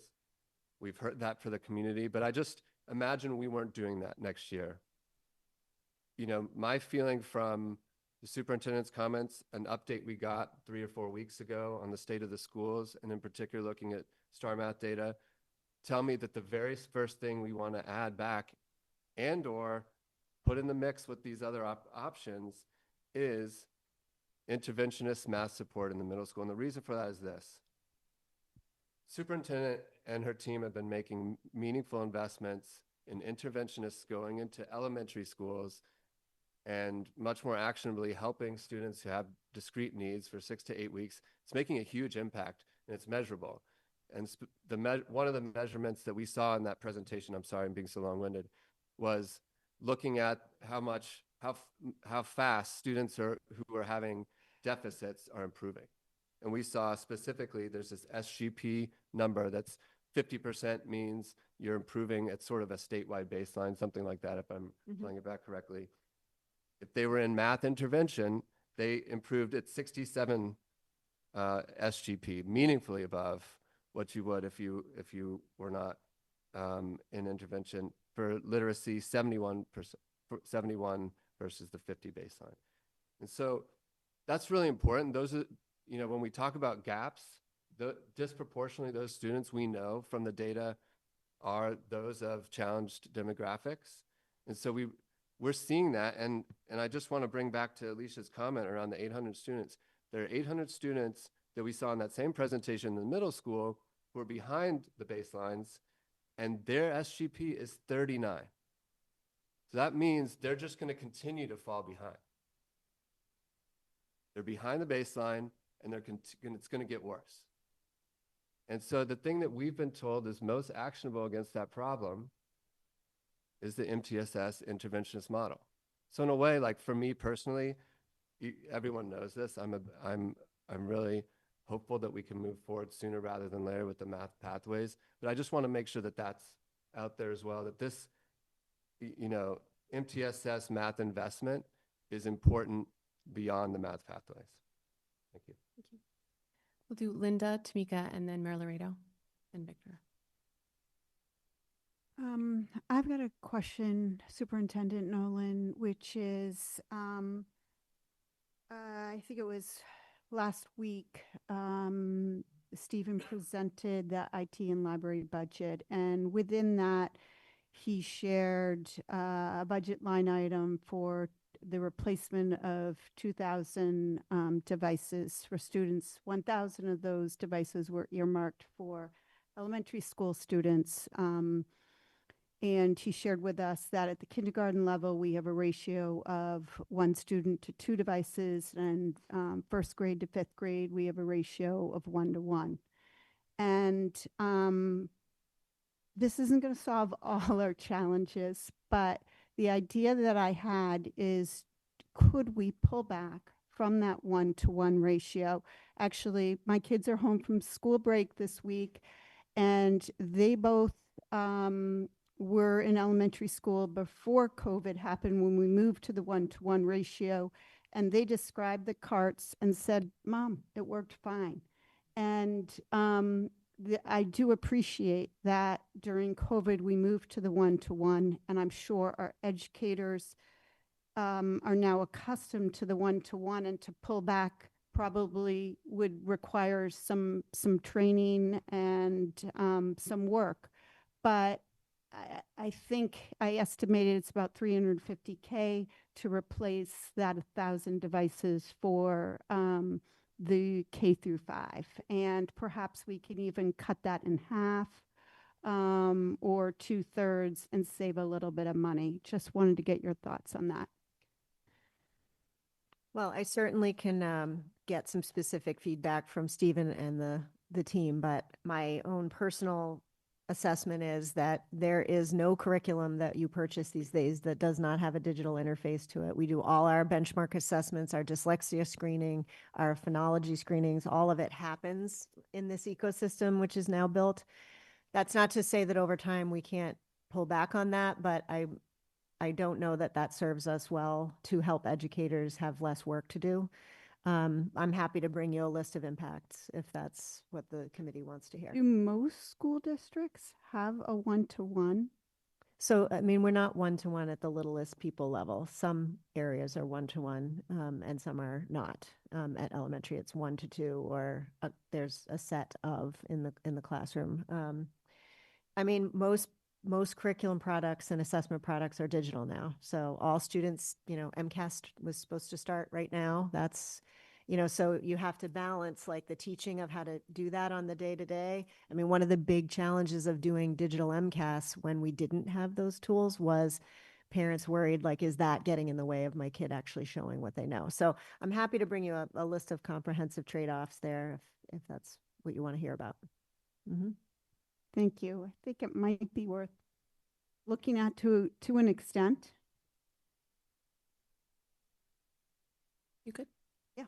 Mika? Thanks, Alicia. I also want to thank everyone who took time out of their life and came here so that we would hear their advocacy and hear their impassioned, emotional, knowledgeable testimony about the impact of these reductions. And I also want to say that I'm very ashamed of us as a governing body for not forcing that conversation earlier. The very moment when these proposed reductions were put before us, our question to the superintendent should have been, what is your plan for absorbing the loss of these positions? How are we as a district going to ferry the erosion, as some of our commenters spoke about the provision of service? We didn't do that job. We're doing it now, but it's a beat too late. That's an observation. I really would love if we could pull up the slide, Superintendent Nolan, that talks about how you arrive at an additional $1 million of reductions aimed at funding the 8 math interventionist positions. And I have some specific questions about that. It logged out, so it's your. Oh, no worries. Well, no worries for me. Yeah, no. I can't bring it up. So yeah, I'll just start. I think it's in the I'm looking at it. Yeah. Yep. Okay. So I think I saw on there a superintendent admin position. right? So you mean the first 2.7 of cuts? Okay, so that was in that one. I don't even know where the, Yeah. so, okay, let's talk about that. Yep. Some of the commenters talked about these decisions being short-sighted. Mm-hmm. And I'm looking at that one and thinking, yup, how does that work? And if I'm reading this correctly, you are proposing to reduce your administrative assistant, is that correct? No, we're across the assistant superintendents for secondary and elementary. We will combine. So it's a combined reduction totaling 1 FTE. Correct. So it's essentially reducing back the hours of the existing. No, it's How are you it's going to do that? reducing a person from the 3 offices that, so Jean, Aisha, and I all have assistants, so it's reducing by 1. Okay, so one of you Mhm. will be without an administrative assistant, but the capacity will be distributed amongst the other 2. Correct. And there's history of doing that in central office in a similar fashion. Okay, now Mhm. like I said, it would have been shocking if you, as CEO of this district, was yourself solely doing without an executive assistant. I thought that was one that just wasn't sustainable at all. Happy to hear that there's a plan for that. So regarding the NECP food service revolving accounts. Okay. And the FTE reductions at North. Mhm. Those are how you're proposing to get to $1 million of savings. Correct. However, those funds, and you admit this is a hedge. This would be a risk. You're essentially taking on some risk in those budget centers that we're not going to need an additional member of the staff at NECP, that these monies would then be freed up to divert to paying the 8 math interventionists. That's that right. correct? Yes. And just as a recollection, we are taking in tuition money and you raise the tuition. So I actually feel more okay about that one than I do about the food service one. So, yep, I grant you that. However, if you look at the reduction, at best, you're just under 5 FTE. Yep. And we're proposing to add 8 math interventionists. So even looking at this, it's questionable as to whether we're going to be able to offset the salaries for the 8 with the 5, with the 4 points. No, this all equals the 8 FTE. That's It may reflected. equal it in the moment, but isn't it true that as those 8 FTE next year grow into their benefits and steps and COLAs, and that those costs will grow at a faster rate than the reduction allows? I don't know that it's at a faster rate, but they do grow each year in benefit cost and COLA steps and lanes. So looking again at the overall long-term health of the district, and one of the things you said was your fear that Mhm. we will be right back here next year or in some subsequent budget year having to cut positions that we're looking to add now. Doesn't that sort of set us up for this equation? We must continue to increase the revenue in those accounts. So meaning the NECP tuition needs to continue. And we had talked about doing so, regular updates to the tuition. I don't know if Liam, you want to talk about the food service account and how that, there's a lot of variables for the food service account.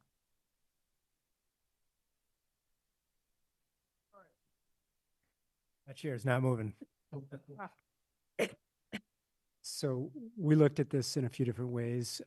Obviously, staff is the majority of this, and talking with Amy Meester, who oversees our food service program, that is basically there to cover food service direct costs. So we have Chartwells. Most of that is obviously to pay Chartwells for their staff. It is an allowable expense to charge some of the staff time that we have, including Amy and another person in our office, a portion of their time that they basically spend on that. Another reasonable expense would be to offset utilities. So the food service account, just given the universally free meal program right now, is in a pretty strong position. So I feel comfortable, Amy feel comfortable this program, barring that universally free meal program continues, charging some utilities to this. These schools, basically all these schools turning ovens on, turning utilities, freezers, things like that would be a reasonable expense. So that's just a small portion for utilities. And then same thing with the NACP program. It was the school committee voted for an increase this year with the NACP. I think it was 2 years ago at this point, voted for a very large increase, almost 30% increase in the NACP tuition. So if we can continue to increase those rates over time, hopefully matching, our COLA and benefit commitments, or at least thereby hopefully absorbing that piece. So I'm going to insert a second if in that equation.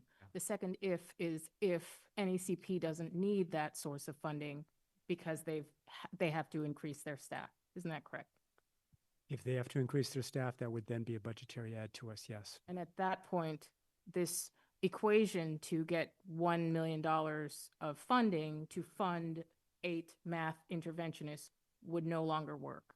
That's right. If there were staff adds to that, that would actually eat into any savings. And the other thing that calls into question whether this actually solves the problem of how do we fund the 8 math interventionists is we've got 3 FTE positions that you're looking at reductions at North. However, didn't we hear earlier about how North's their enrollment has increased? And so They've reduced by 76 students. So even in spite of the increase, there's still an overall reduction of 76. Projected for the fall. Okay. And so even there, though, it is dependent on the course selection, the needs of the students as to whether 3 will actually be the number. Is that?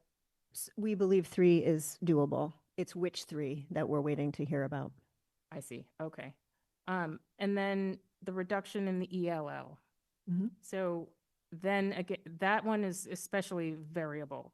And if we look at what's happening vis-a the federal government and the policies therein, it's reasonable to conclude that we're not going to see the same influxes of students as we've seen in past years. However, if there is a need, even so, we will have to respond. Yes. And so once again, if you're taking these as offsets to justify the 8 additional positions, and we're looking at the long-term health and the viability of this program, can we honestly rely on this structure to be able to maintain those positions year over year? Well, I don't think I can ever tell you that all these positions are baked in if we have additional positions that become necessary, right? I mean, I would have to come back to you one way or the other. Okay, I'll take that as a no. Promise. I'll be back. All right. So all this to say, I don't agree that this solves our problem. I think it's a patch and a imperfect one at that. If it were up to me, the patch that we would move on would be one that allows us to have sustainable and replenishing funds year over year that are consistent and much more shored up than this path currently in front of us on the slide. So that's just one piece. I don't know if any other folks are sharing my concerns, but that's a major one. The other is the loss of knowledge and the expertise. The reflection on our values, the reputation of the district as a leader and not a follower, our commitment to some of these values, and the erosion of trust. These are all things I'm not speaking out of my own brain. I'm lifting the words that we heard from some of the public commenters. And they talked about those, about our DEI position, DEI director position, the director of sustainability. And there I'm a little ashamed this time individually of myself for not recognizing that this position was one of the positions that were identified for cut. I've worked very closely with Stephanie Gilman over my years as a school committee, and she has been nothing but excellent and proficient, deeply, highly skilled and knowledgeable. Just like the DEI director And I wonder, and I'm all of the family or all of the parents or the staff that spoke about the ABA director. I'm wondering about how we are going to be able to sufficiently address the loss of knowledge and expertise and training that would be the result of some of these reductions if they go forward as planned. How do you do that in a way that does specificity to that knowledge and expertise? I don't think you can, but I'm willing to hear your plan of how to do that. So I need to impact bargain with our unions to be able to negotiate that. So I'm waiting to hear if this is how we're moving, and then I will do that. This will mean assigning duties to other staff within the organization. That is how it will happen. We can't issue our responsibilities for student safety and safety care, and we can't stop our discrimination reporting and our Title IX procedures. Like, all of those things will have to go to other folks.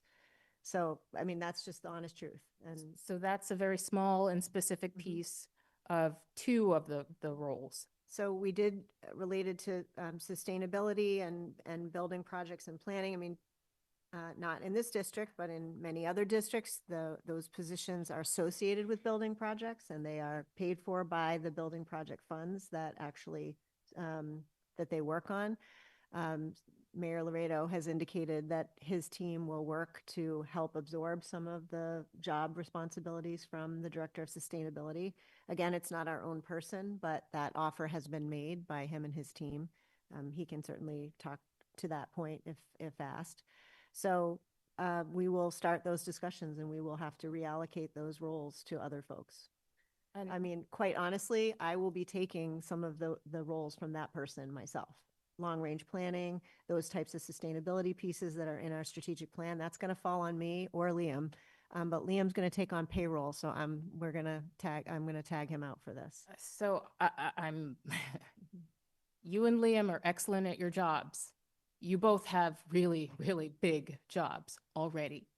So the notion that you can take on someone else's really, really big job without dropping much of that off your plate is laughable at best. I'm just going to put that out there. I don't see that working, and I don't see that being a long-term successful approach.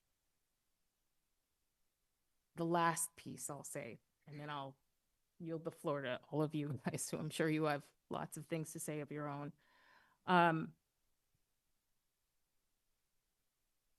When you talk about potentially putting something up for reduction or a cut, you have to be accepting of the fact that you are not getting that thing back. You are either not going to bring it back in the same form or not at all in the same fashion. And so when you look down the list of the reductions and you think about what it means to say we in the Newton Public Schools no longer insert that position, insert that role, it is a dereliction of our responsibility to our families, to our staff, and to our students to turn our backs on some of these commitments. And I don't think that we're doing so with a clear path to even funding the things that we are trying to fund and achieve. It doesn't work. The trade-offs are great, and the payoff is uncertain. So it makes me think that there's so much more work to do here, and that we as a committee have a duty to come up with a replenishing and reliable source of funding to do all of the auspicious and amazing things that the superintendent would like us to be able to do.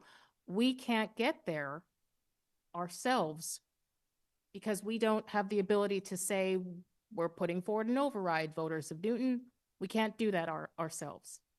We have very few levers that we as a school committee wholly own and control.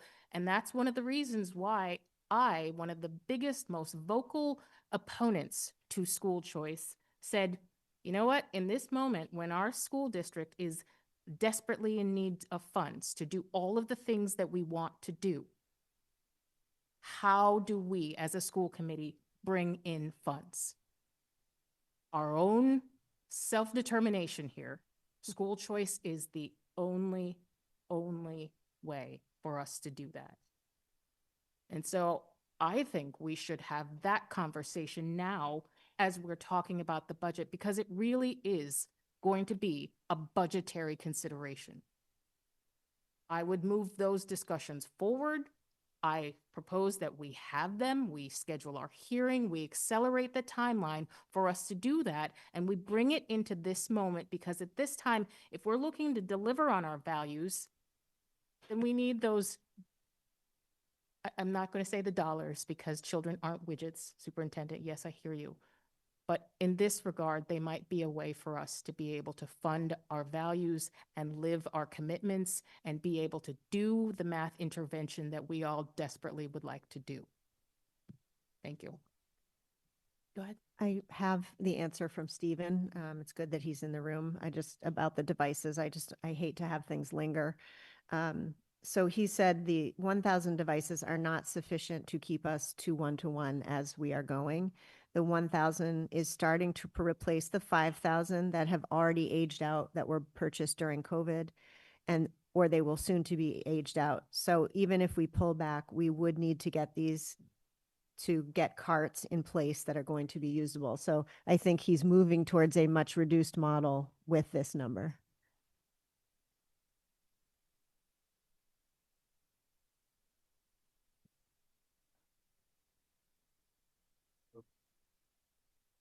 Thanks. Sorry, I didn't know you were sitting there still. I feel stupid speaking for you. I didn't see you over there. So just to clarify, you're saying we do need all 1,000 to get to simply Yeah, like right now we have about 3,000 iPads in elementary school that are not able to keep going on their OS. They're getting security updates, but that's it, right? Like that's just an indicator that all the devices we have in the district currently at elementary are old, and they will all age out quickly. So even our current budget probably will only support, if we were to keep going once the devices completely age out, a reduced model. So like right now, we don't have enough to even maintain one-to-one going forward long-term, but we would need what we have to actually even maintain sort of a reduced cart model if that's what we're going to in the future. Thank you. Mayor Laredo and then Victor. Thank you, Chair Peterloo. So I want to focus on three things, and forgive me for being remote this evening. One, I want to just talk about the general finances. Two, I want to talk more specifically about the difficult choices and cuts the superintendent's recommended. And three, I want to talk about the suggestion of how we can implement math improvements in the middle schools. So look, I really do appreciate Chair Peterloo's comments about the budget process. And I want to assure my colleagues in the committee, the superintendent, members of the community, that kind of collaborative spirit and frankly transparency is not going to end this year. We are going to do that next year and the year after and the year after that.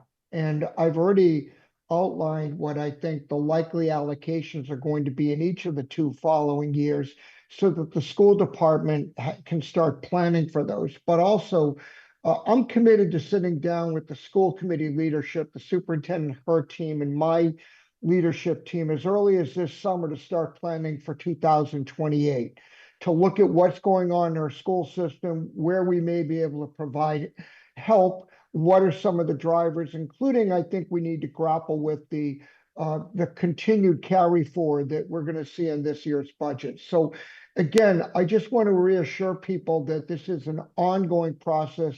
We're going to work collaboratively. We are not going to come up with one-time free cash allocations after lowballing a budget. I don't think that's the right way to go. At the same time, we do have to be cognizant of our fiscal realities. We don't get to just unilaterally raise taxes for people. The school committee, as all of us know, does not have the ability just to propose a school tax. And there's a finite amount of money, no matter how much we all might wish it's more.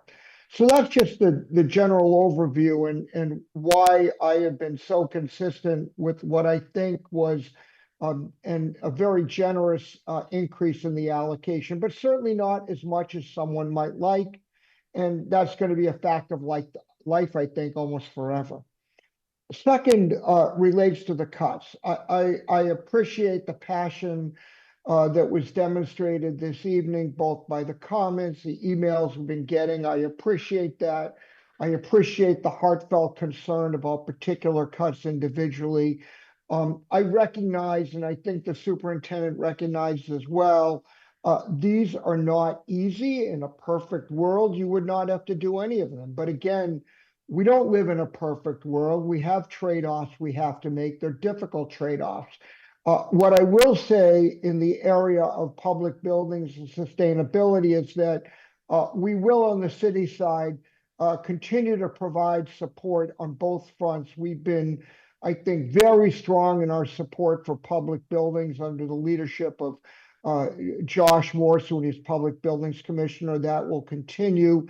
And as I think almost everyone knows, we have a very strong sustainability team in City Hall, both in our sustainability department and in our DPW team as well. So there's a strong commitment on the city side there. I'm not suggesting that's a full replacement for an elimination of a position, but I do want to assure the community that we are going to provide strong support from the city on both fronts there, and I think that will be very helpful.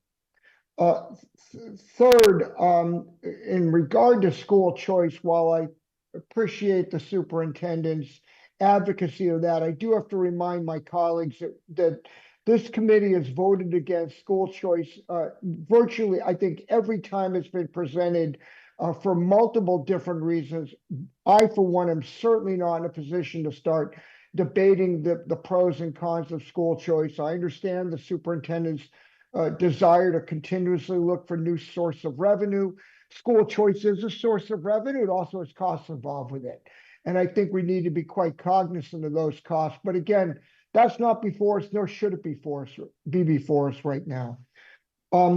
Last, I am supportive of the superintendent's proposed additional cuts in order to fund the middle school math program.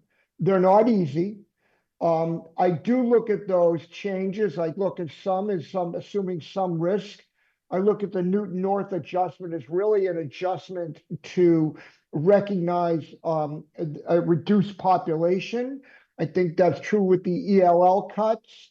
And as far as the substitutes, I think that's just frankly much closer to the reality of what our spend has been. So again, not easy, but I fully support those cuts in order to add the middle school math program, something I think all of us have heard about consistently and would have a very broad impact, not only on our middle schoolers, but ultimately for our high schoolers. So I hope my colleagues will agree with that. Thank you, Madam Chair.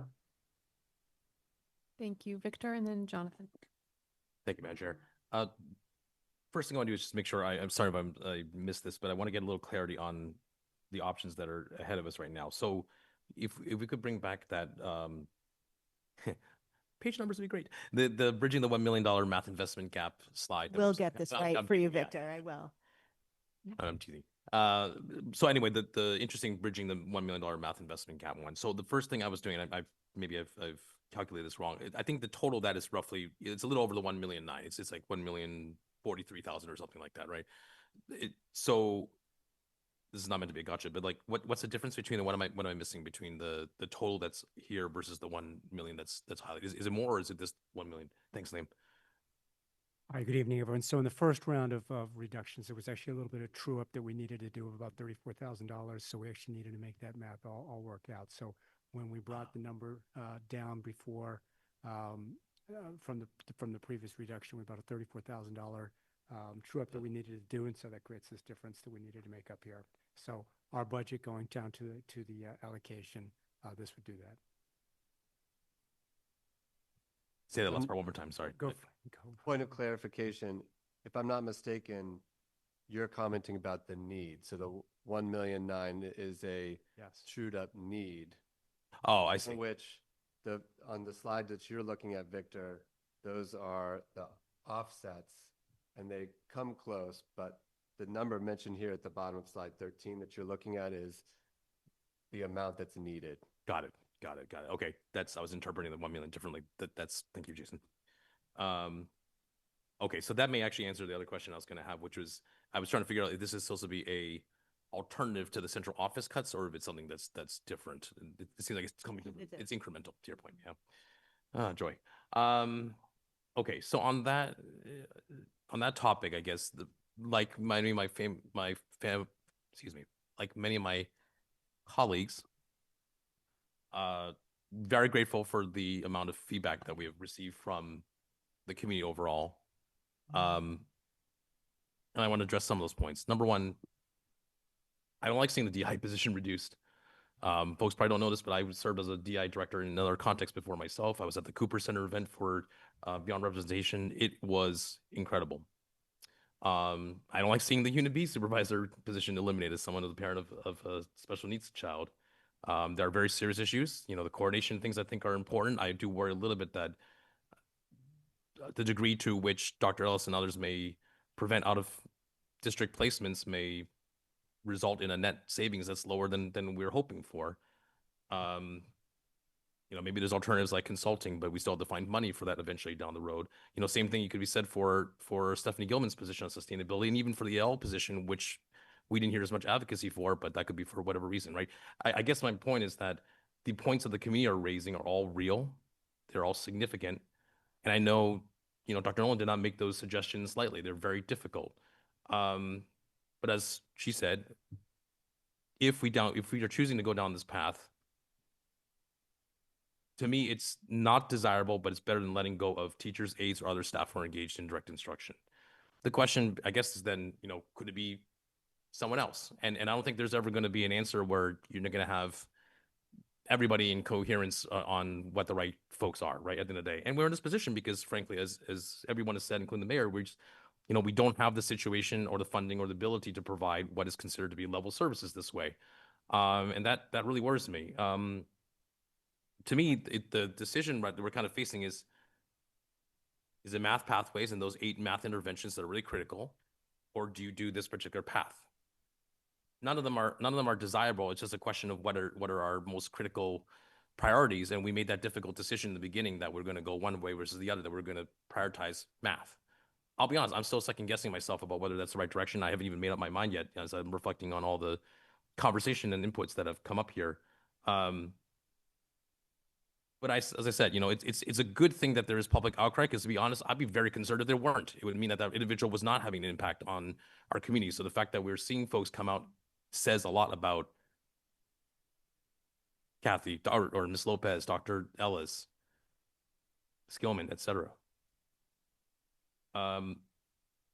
So I'll just, say one thing. There's no good solution for this year. I know folks are tired of me saying this, but that's exactly I think the urgency, the passion. Like, we need to remember this in 3-4 months. We need to remember this in a year if we're going to have any conversations around whether it's an override or anything else that's in the future. This is exactly the kind of thing that we just have to make sure that we remember why we're in this position and how do we purposely change this passion energy in a way that's productive, going forward. I'm hopeful that in the future we're going to have some options in terms of freeing up the ability to do donations more. Again, there's trade-offs that come with all these things. The policy committee is looking into these issues. There are equity considerations that we have to take into account. But again, I think we're in very, very trying, sort of trial and tribulation times, I guess, for lack of a better term.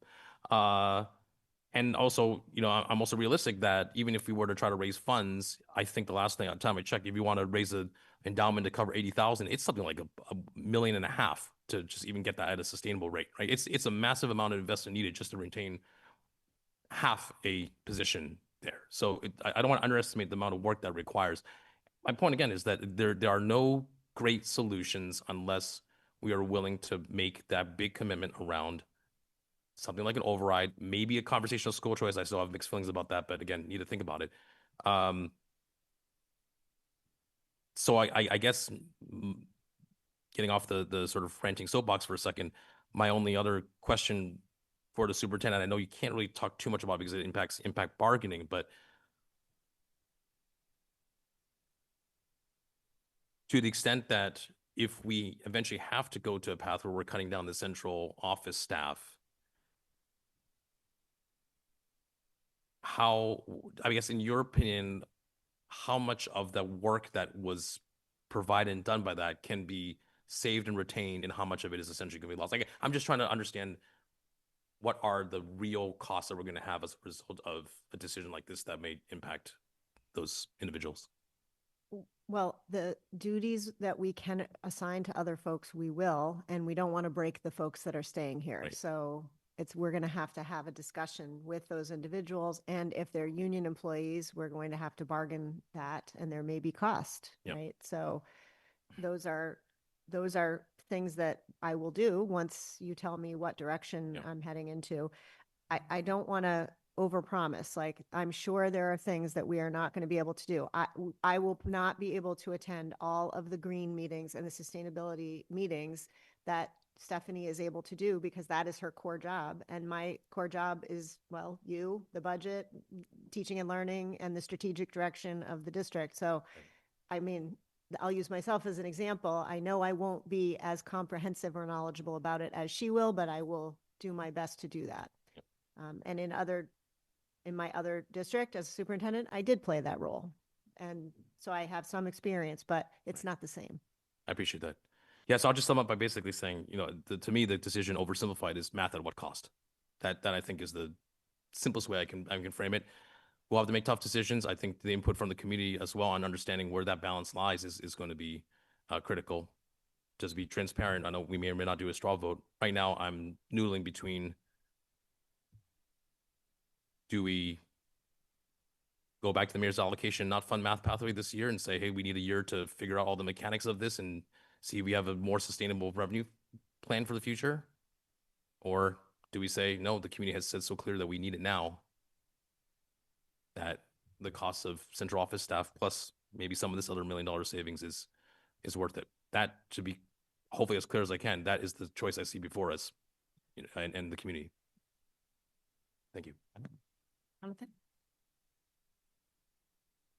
Thank you. I'd like to just echo the appreciation of folks who took time to come address the committee, who chose to share their thoughts, in particular, anybody who came and spoke about their own personal experiences and the way that the decisions before the committee will or have or are impacting them. I think it's really important that we hear all of those things. I'm going to do my thing where I ask a couple of really specific questions just about how the math works here, just to make sure that I've got my brain around it. And then I have some broader thoughts. If we could bring the famous page back just one more time. I don't know which page is famous, but I think it's the one you have. So just the right-hand side, I think I get, that seems like clear cost takeout. I understand what's happening there. We may not like it, but at least I understand the math. On the left-hand side, the 235 of NECP tuition account, just to be very clear, this is an increase in what we charge to attend NECP above and beyond the fee changes we approved 6 weeks ago. No, this is the tuition from those fees of old. So we have a reserve from this year's tuition that we collected. We expect that this year we will underspend what we are collecting in tuition. And so there will be money left in the account at the end of this year, which we will use to fund activities next year. It's ongoing revenue, so it continues to come in every year, a certain amount. If you raise the fees, we get more revenue. Next year, we expect to raise more money than we are spending as well. So this is not a carry forward by a different name. No. This is actually acknowledging that we are generating more money than we had expected through the NECP program. We expected it because you raised fees. What we didn't do was spend more staff against it. So this is a risk shock absorber. So when 3-year-old comes in January, needs a nurse, medical transport, new equipment, all that, we don't have to come back to the committee in the city. This is a level of cushion that was in the budget previously that, like any responsible budgeter, executive, whomever, you would have kept such things in the plan so that you have the ability to manage a large institution with many humans and many factors that move around. Here we are giving that cushion up in the name of finding a way to make the math work elsewhere. That's right. Okay. Is that the same way to understand the 150? Yes. Okay, we had expected to spend more, or we were thinking there was some cushion there, but we're going to give it back. It's, so just the distinction, so NECP, we have been charging paraprofessionals to that account. So we've been charging approximately 6 paraprofessionals to that account. Given the new revenue that we're receiving, we can now add potentially 2.8 or so paraprofessionals additional to that. School lunch program historically had not been in a really strong positive position. Given the universal free meal program, we're in a position that we can charge now, and we have not done in the past. We can charge these kind of direct expenses to it that I would feel comfortable with making. So it's Change in state policy about what it is that we have to provide and the reimbursements available to that make it easier for us to have confidence that we can charge existing expenses back and get reimbursed for them to the tune of $150,000 a year. That's right. So we get reimbursed for every free meal for all of our students. I got it. And that really has helped us. Got it. Okay. That makes sense to me. I think Jason said all of it, but I'm going to say it again because I think it's really important, and I don't feel like we talk about it this way consistently. From my point of view, as we think about what are unpleasant trade-offs, the reason to Dr. Nolan and I had a conversation earlier this week or last week, it's all a blur, but we had a conversation not long ago where we talked very explicitly. And my question was, hey, look, is there a world where we do MTSS, where we invest to make sure that all of the students in our school system are getting the supports that they need to learn as we want them to learn in the classroom at grade level with the achievement and the progress that Jason highlighted that we know is possible when we actually fund those programs in the right way, right? From my point of view, that is the piece of the math discussion that we are having that is unquestionably most urgent. Like, it is most urgent for all of our students. It is most urgent for our neediest students. That's the piece that I think is most urgent there. The question I asked Dr. Nolan was, is there a universe where we do that and we don't do the pathways? Or is there a piece of the grade level acceleration that we have talked about, which I will acknowledge there has been some community, but there is both excitement and trepidation about, I think, all around the table in all contexts. My understanding, and I'm going to say it here, and I'm hoping that you'll tell me that I got it right, is that from an investment standpoint, it is the same universe of humans who are going to go make this happen. We already have the math program purchased. There is no incremental expense to be done there. And so if you get one, you get the potential to do the other. That's right. We have the money to make the purchase for the curriculum. So it's in a free cash account. I just want to make sure you don't tip everybody, make everyone crazy like we somehow purchased the math without their feedback. We didn't. Everyone, But it's funded. It's funded. Got it. Okay. And there is nothing we would do differently if we said, hey, we're going to push back on that and we're going to do the MTSS. We're going to make the MTSS investment. That is the same universe of 8 specialists that we would hire to make sure that math is being taught the way we want it. The math implementation, just as our reading specialist did when EL was implemented at the elementary schools. Got it. Okay. I think that's an important thing to make sure that, and Jason said it, I'm saying it again, because I just think it's critically important that everybody appreciate that you don't have to believe that everyone needs an opportunity to take an early year of math to believe that this is the right thing for us to do for our kids, for the city, for the school system, for voters, for parents, for everybody else. I think the one other thing that I would say is, I think this is it's a difficult thing to say in the context of very real humans being impacted by the cuts that we're talking about. But I do think it's important that we as a committee and as a city acknowledge that level service in certain places does not simply mean that we spend exactly the same dollars that we spent last year, or that exactly the same people do exactly what they were doing previously, right? Level service, at least for me, I'll say the way I interpret it as a school committee member, means that we are providing the same universe of opportunities, that we're providing the same challenge, that we're providing the same levels of support, that we're providing for our kids and our community what we have been providing them previously, and we're not taking things away. my read of the things that we are doing this year and the cuts that we're proposing, and on the balance, if you think about that with the potential to include the math investment, is that in some places we're getting there, and in other places we are not. And I do think that I think as we talk about the criticality of investing in the schools going forward, I think it is just really important that we acknowledge that there are places where we are going to get the things that we need and we are excited to have them. And there are places where we're going to come up short. And because we came up short in one place does not mean that we never made any progress anyplace else. And I think that's just like a really central thing to understand. And it's central to the way that I think about the budget that's been proposed. I'll say one last thing and then I'll give the floor back. I disagree with some of the things that Tamika said earlier, and I agree with others, and I think that that's the way this is supposed to work, and that's all okay.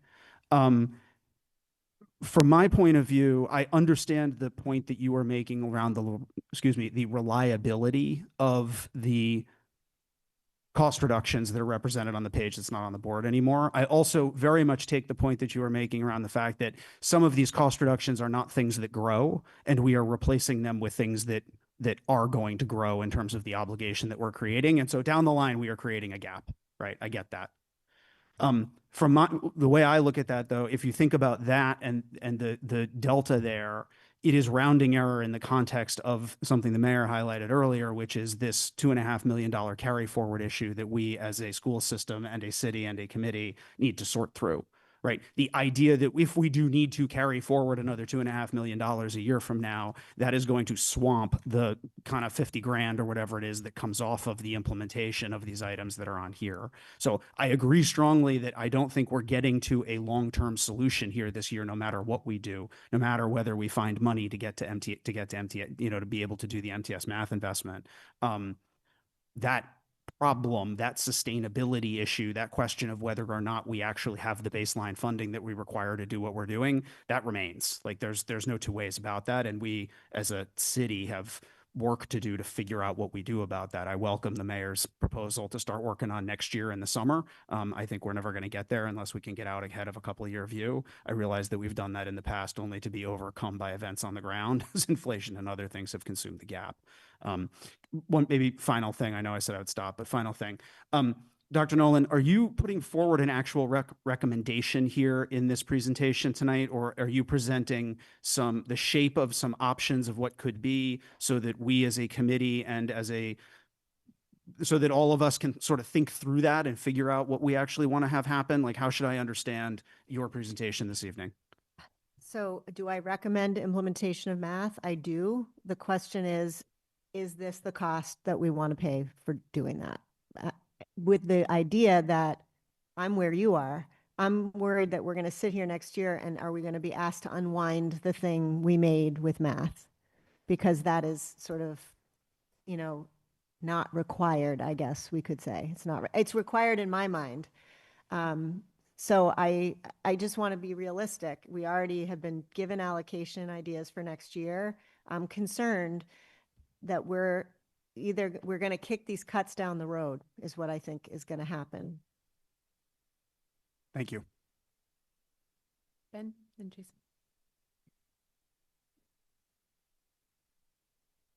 Thank you, Alicia, and thank you everybody who came out tonight. A lot of NPS alums speaking with the skill that NPS has taught them to speak with. I do have confidence that our English and public speaking program is in good stead.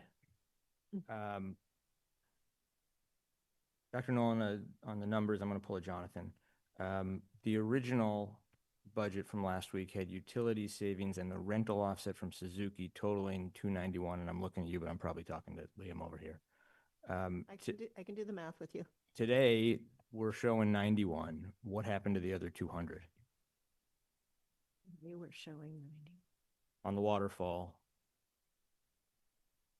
It's just breaking them out for you, so you can see all the different steps that we made. Are you talking about utilities? Yeah. That's because we've netted out the Suzuki rent. Right. This is my pet peeve, but we put the Suzuki benefit in on utilities. Like there's new rental revenue that's been put there. I had broken it out for you previously, so you knew where it came from. I felt like since I had presented that a couple times, I could put it here. There Yeah. should be a bigger blue thing for utilities costs, and then there should be a green box for the Suzuki incremental building fees. But the Suzuki building fees are a benefit to the, they take cost out of the budget, They generate revenue. Right. which is the equivalent of taking cost out of the budget. Exactly the problem we have. They don't take. I understand, but that, it's a blue bar, not a green bar. Green bars are us spending money. Blue bars are us not spending money. Suzuki should be a blue bar. It should be broken out. I agree. Okay, does everyone understand we're spending the money from Suzuki to defray utilities? Yes. Then that's what we're doing. But last week it looked like it was totaling $291,000 of benefit to us. And now it appears it's only totaling $91 of benefit to us. So nothing has changed about how we have accounted for that. I see what you mean in terms of the positive versus negative. I wonder if this is something that could go offline to be hashed out between the finance folks. Okay. However, I'd love to hear the resolution of that. And we'll get the resolution. I'm happy to make it look however you want it to look on the slide. I'm happy to not care what it looks like on the slide if I just found $200,000 somewhere. But You didn't. okay. The slide with the second round of cuts. The cuts total $1.043 million. The go-get was $1.009 million. Have we cut $34,000 past what we needed? Liam addressed. Liam just I can speak explained to that. that. So if you took a look at Dr. Nolan's memo from the last time that she presented, this was the reduction going from the 317, our level service, to the mayor's Yeah. number. That number totaled $2,723,000. To get to level service, it needed to cut $2,757,000. So this reduction plan that was put forward to you folks actually did not add up to getting actually to the level service. It was quite close. So this reduction that we put forward here needed to basically true that up to make sure that we got to $1,043,000. Okay. You had asked us to do an illustration of the first type of cuts, and we did, and we had a $34,000 cut. We still didn't to quite make. get there. Yeah. Right. Okay. So now we're getting the rest of it. Now we're- That gets the rest of Yeah, the way we're there. trued it up. Yes. All right. So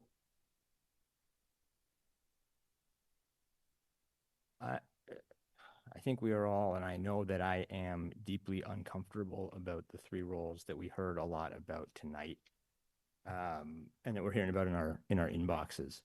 And thank you, Alicia, for being the replier to the email barrage.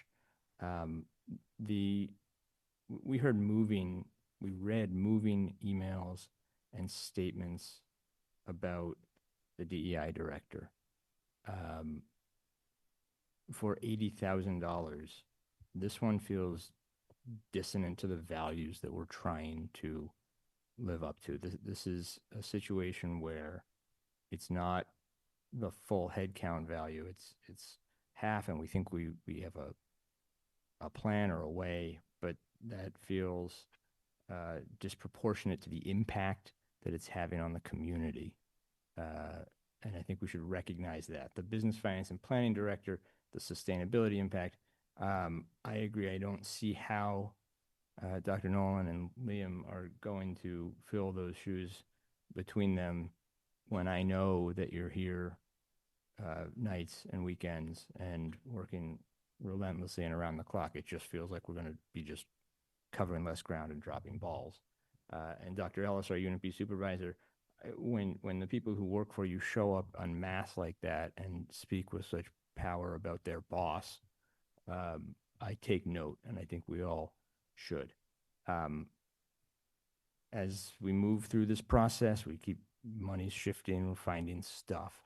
I think that it's our obligation to listen to what we heard and move these roles up the priority stack as far as where we think about them.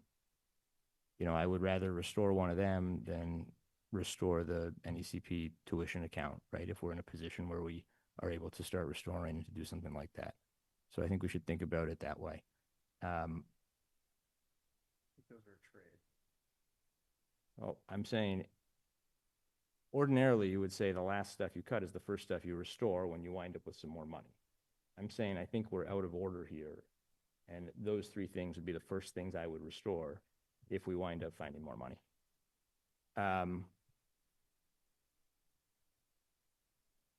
And I think we should think about ways to deploy more money. I think that I heard I understand why we don't want to budget earmarks in when they're one-time money, but we know the revenue's coming. So, that's a way to kick some cans down the road. We don't like kicking cans down the road. We're in the land of bad decisions. This is where we are. And if we can keep some of this team in place for another year and roll the dice that we can get more of that one-time money next year to keep them in place for another year, then maybe that's the game that we're playing right now, because we don't have a better game to play. So I think we should think about deploying tools like that. I think installing the MTSS for math for middle school is a must. We're behind our peers in math. This is how we get back on track. This is how we do it in a way that helps the people who need the most help. And I think we need to revisit the way that we do the acceleration based on the feedback that we heard from the community over the last couple of weeks.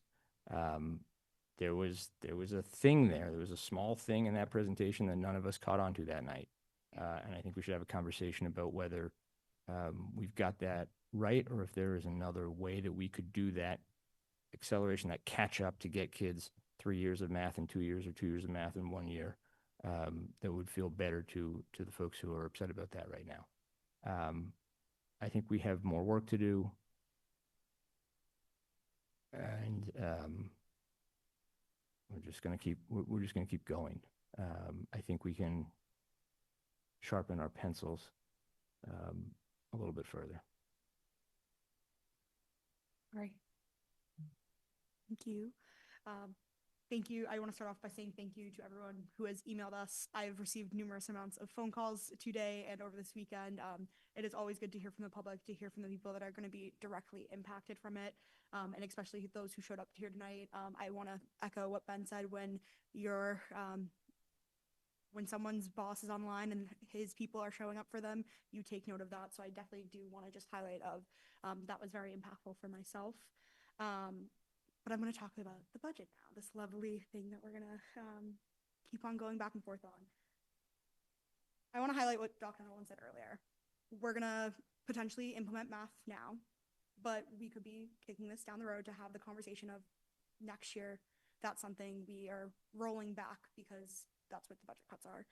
In this lovely presentation that was put together for us to talk about how we got here, the recap, even after this incremental increase in our base, we were only left over with $700,000 because of driving cost forces. I'm not in the finance world. I'm in the organizing world. I'm in the environmental world. I know we have some very finance people on our team, but I feel like it's a little delusional to think that these driving costs aren't going to come back around, that inflation is going to continue to rise, and we already have our allocation increase basically laid out by the mayor's office. So it feels a little, again, are we going to be back here in a year with Dr. Nolan saying, well, we could cut this to keep this in place? And what does that do to the families that really want us to implement math, to the students that really need that support to get them advanced? What does that look like? So I just want to start with that. I have a few more notes over here. I also want to echo some of the comments around the DEI position, the sustainability position. As I'll say it, I work in the environment. I'll talk specifically about that. I think it is, again, a very hard ask to ask you and Liam to pick that up, and even to ask the city side of things. My job is dealing with municipalities. I deal with Newton. They have a lot going on sustainability, in the environment. I think we're inching close to things. If we are stepping back, okay, but we're not going to be at the level we were. So I just want to acknowledge that. And it is something that I have been going back and forth on and struggling with. And that also goes with our DEI. I don't want to think that the cuts are not impactful because we very clearly have heard them. I do just want to call out, I think the superintendent's team that Alicia highlighted, it is baked into us, but it's still something I think needs to rise to priority. Like Ben just said, if we are able to restore things, that needs to be higher up on the list for it. Whether that happens or not, I don't know. We're going to be continuing to have the conversations and moving money around, what that looks like. But I also agree with Jason of the MTSS. It needs to happen. Dr. Nolan is showing us the results we're getting at places like Ainger. We know what's working for students. It should be something that should be happening district-wide. And I said it last meeting, and I'll say it again, kicking the can down the road and throwing our hands up at middle school seems disingenuous to keeping kids in MPS when we know that's something we're struggling with. It feels like it's a lose-lose situation all around. So I'm going to push back on the mayor a little bit to Tamika's point. I am also someone who is anti having school choice. It was something I personally don't agree with, but I think we need to have the conversation of how we bring more revenue in. Even if that's not something we go forward with, I think it's not doing our job of at least having that conversation of how we can find more revenue is, because the mayor's the only one that can put forward an override. We've heard time and time again, that's not going to happen. It's not something necessarily I think the community is in a position to have the conversation about. We're early on in that phase if we're going to go forward with that. You got to build the trust back. That starts with us doing our job here, trying to build that back with the decisions we make. It starts with the mayor's team doing his job on the city side of things. But unless one of us is going to run for mayor and propose that, that's not happening right now. And we just have to deal with that reality. But we do have to have the conversations of how we bring in more revenue to the school department that we can deal with, because school choice is that only one we can do. Again, I'm hesitant on it, but I think we need to have the conversation at least, because it's a disservice to our constituents, to the families, to the city as a whole, to not have the conversation. Thank you.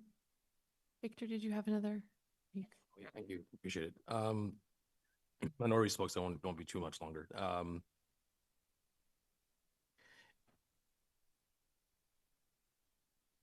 Whatever happens, I think it's important to note that the DI work does not stop. The sustainability work does not stop. The work on ABAs does not stop. Are they hurt? Absolutely. I think it's clear that there's no easy way to replicate the degree of impact that all three of those individuals, and again, I'll also include the ELs, the exec secretaries, the other folks for whom there are no advocates tonight explicitly saying those things. So that's real. And I also wanted, Ben, when you said something, it made me think about, one of those challenges is that even if we were to go down the path of cutting staff to fund the interventionists, to help close the achievement gaps, to help perhaps get math pathways funded, even if next year we got the funding back, there's no guarantee we're going to get those individuals back. These are, like, once you make those cuts, they are significant decisions. Again, I think the community is right in terms of the messaging that it sends to other folks. Like, people will see, you cut those positions. Oh, maybe restore them. You cut them, restored them, and it's not going to create a degree of sustainability or a consistent path that people are going to say, hey, this is a good way to go. So I guess that's what I'm wrestling with, and I would say to the community, I would have two, I guess, kind of asks. One is, if you feel that math is that important and the interventionists are that critical, and we're willing to reduce some of our ability to do the work of DEI, the work of sustainability, the work of special ed, evaluations, right? Then speak up. Let us know how you really feel. Sorry, your boxes will get flooded again, but that's part of the process. And I would say, I apologize, but not really, to the mayor and others in advance, here's our call to action. Find 5 friends and tell them what situation we're in right now. And if you think that this is a situation that is indeed untenable, as we're hearing right now, then get those 5 friends to start passing the information on to the next 5 friends so we can build that conversation going. Because I think the mayor's right. Like, there is maybe not enough support at this particular moment, but not enough people actually know about this. But again, I want to beat this poor drum that it's going to take a long time to get this done, whether it's a year, whether it's 2 years, whether it's 3 years, but we need to start the conversation now while we have this energy and this passion that's in the room. And nothing is, unfortunately, more impactful than seeing our friends, our bosses, our colleagues directly impacted by these things. So regardless of what happens in the next week or two or whatever we make this decision, that's my call to action to the community. I know I'm going to be there. Thank you, Jason, and then Jonathan. I think I agree with my colleague that we're facing tough trade-offs. I think we very much need to evaluate how we can continue the mission, as many others have mentioned today and Anna has spoken to. I fundamentally reject that we should be crowdsourcing tough decisions. I mean, middle school students who are below benchmarks and have an opportunity to accelerate their growth are not the ones who are going to represent themselves on the podium. So I not to diminish the other meaningful impacts that we've heard about tonight, but that's one we're going to have to evaluate ourselves, in my opinion. I did want to speak to a number of, I think, important and resonant comments around, I think maybe Tamika, starting with your comments around, is it a patch for the 1 million? And I think that is an important risk for us to evaluate, as you also said, Superintendent. This is not to, what's the analogy, beat a dead horse, but Alicia had this really cool idea that I think we've decided isn't going to move forward around getting $1 million a year in free cash, which none of us said we want to be in the business of anymore, but nevertheless. And the reason for that, $1 million for a few years to pay for the math idea and why that resonated with me personally is because back to the elementary MTSS is we've seen impacts. We're specifically in one school, Andrew, who's been at it for a while. We've seen early indicators for 3 or 4 or 5 schools who have been at it for a little bit. And now we've rolled out over the course of the last 12 months, a comprehensive MTSS program across the elementary schools. And we're starting to model and understand when we think those financial results will come back to us. And we don't know if it's going to be the full net amount that, Ben, you'll correct me, is around 3 million or some fraction of that. But we anticipate that coming in the coming years. So it's not put it in the bank yet. I'm not disagreeing with that comment, but I do think, like anything, all right, to your point, we're foolhardy if we think we know what's the base case, but we probably should, when we do our long-term financial modeling, have a perspective on, will healthcare grow again by 9 or 10 or 11%, or is 7 or 8% the right input? And we need the city's help on that. We're gonna do that work.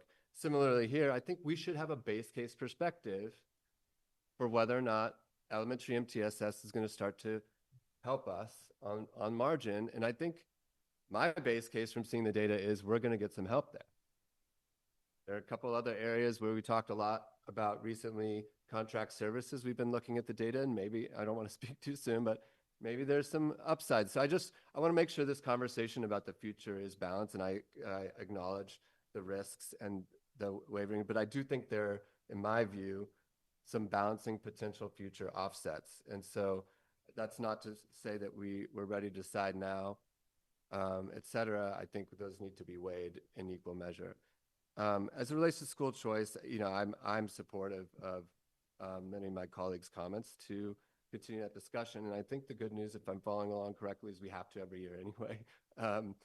The issue on timing is a tricky one because I did follow the school choice conversation quite closely last year, and it's not a particularly simple one. There are some opportunities for kids who are already in our school district to stay but come under school choice, and that adds a component of revenue. And then if we're opening up seats and new individuals come in, there's certainly in our neighborhood school model opportunities for them. It's like 20% of the total average cost per student that we get back in potential revenue. But there, as the mayor said, that could increase costs over the arc of from elementary through middle to high school. And so that, in my view, that takes some pretty careful modeling. What are the scenarios in which we're actually globally over the course of the next whatever decade that they're in our school system with us, and they're our kids now, do they add or subtract? I think we need to really mind that. So I think we will have that conversation. My reaction in the moment now is it could be a tough one to accelerate. Jonathan and Tamika. I'm good. I was going to tell you to pull your mic towards you, but you're good. I'm good. Good. So I just have like one kind of nitpicky question about the $322,000 reduction 3 FTE at Newton North. And I get why it's being put forward now in order to justify the addition of the 8 math interventionists that we all want. I suppose I'm questioning why it wasn't put forward before when you looked at the budget and made your recommendations of enrollment reductions. Why didn't I see it there?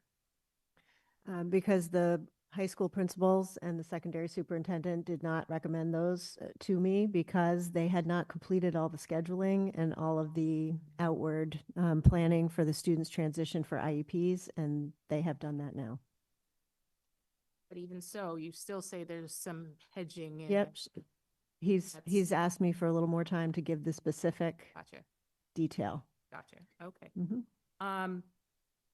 And I didn't hear as part of the conversation about absorbing some of the duties of the Director of Sustainability and Director of Diversity, Equity, and Inclusion. I heard regarding the sustainability, one piece of the equation, which is that our city has a commensurate department that's pretty vibrant and robust, which would allow us to avail ourselves of those services. And that was part of how you and Liam were looking to meet the duties carried out by this director position. Mostly the building scenarios. So typically those are built in and paid for through the building projects themselves versus an on-site person for that part of her role for building projects. We just had so many. I think that it was a survival scenario with so many happening at the same time. Appreciate that. That's good clarity. But I didn't hear the same city side access to expertise and knowledge and a department or a position as we heard for sustainability. The city of Newton doesn't have a DEI director or a DEI department. So NPS's DEI director and DEI department, Department of One at this point, was the only such expertise and concentrated knowledge and training available within the city of Newton. So, yes, and she was not responsible for any city responsibilities. However, she was pulled into city tasks on frequent occasion over the years because there was no one on the city side that would be able to do this work or recommend trainings and all of the things, how to build, how to build cohesive communities across different buildings, different responsibility centers of people to make them feel like they belong, to hold them inviolate as a unit. I think it's important that you guys understand that there is no other person that does this in this city, that we were a very rich and fertile in this regard, and this is something that we're standing on the precipice of really losing, and I think that's a real shame. I see the mayor has raised his hand. I'm just going to say the other piece of this. It's something that many residents of Newton have advocated for the city of Newton to have a DEI director or a DEI department, and they don't. We do have people who have various skills and inclusion being one of the roles of the, one of the mayor's executive team, but that's not the same as excellence and knowledge and expertise in doing diversity, equity, and inclusion work, and all of its very, very specific skill set. So, thanks. That's all I wanted to say. Mayor Laredo? Yeah, Tamika, I have to tell you, we do have a director of community engagement and inclusion. It's Hattie Kerwin-Derrick. She's in my executive office. She is amazing, truly amazing, and she works on those issues day in and day out. So I'm not aware of the school systems folks. They provide service to the school system, but I'm not aware of providing services on the city side. And Ms. Kerwin Derrick is truly an outstanding public servant, works very closely with an array of groups on the city side, is part of our senior team and really outstanding. So I just want to correct that perception. I appreciate that correction, and I did talk about Ms. Kerwin-Derrick, whom I know well and have worked closely with over more than 6 years, as we both shared. We were both on the Human Rights Commission together when Hattie was chair, so I'm very familiar with her. However, she is not by training or profession a DEI director, and I don't think Hattie would profess to have those particular very acute, very specific skills. I can assure you she does an absolutely outstanding job. I'll leave it at that. Dispute there. None at all. All right. We have one more agenda item. It should be a quick one, but as we close this out, we have added another budget meeting because you just can't get enough on March 30th. So on March 30th, we will have actually at 5:30 our state delegation coming to chat with us about the systemic issues with school funding. So we will do that first, and then at 6:30 we'll convene a regular school committee meeting, and we will pick up this discussion. I personally would like to get an overview of school choice at that time, even if it's not something that we're going to consider right now, which I do agree it feels a little tight to do that work in time for this budget. What I would like to know is some initial level of viability for it to make this year feel like we're not patching. So even just that kind of level of understanding would be good. I know you sent us our homework, and I would recommend that we all read that if we're going to do that, so that that can be a tight discussion that Liam and I spent a lot of time actually doing the modeling that you're discussing. How many kids, we just picked a random number. What would it cost? What's the special ed potential impact? So all those materials are there for you. I'm happy to host sessions like you need me. I'm there. I'll talk, we'll do some brown bagging on that. I do want to say this Friday, you're all supposed to be with us for a brown bag learning session.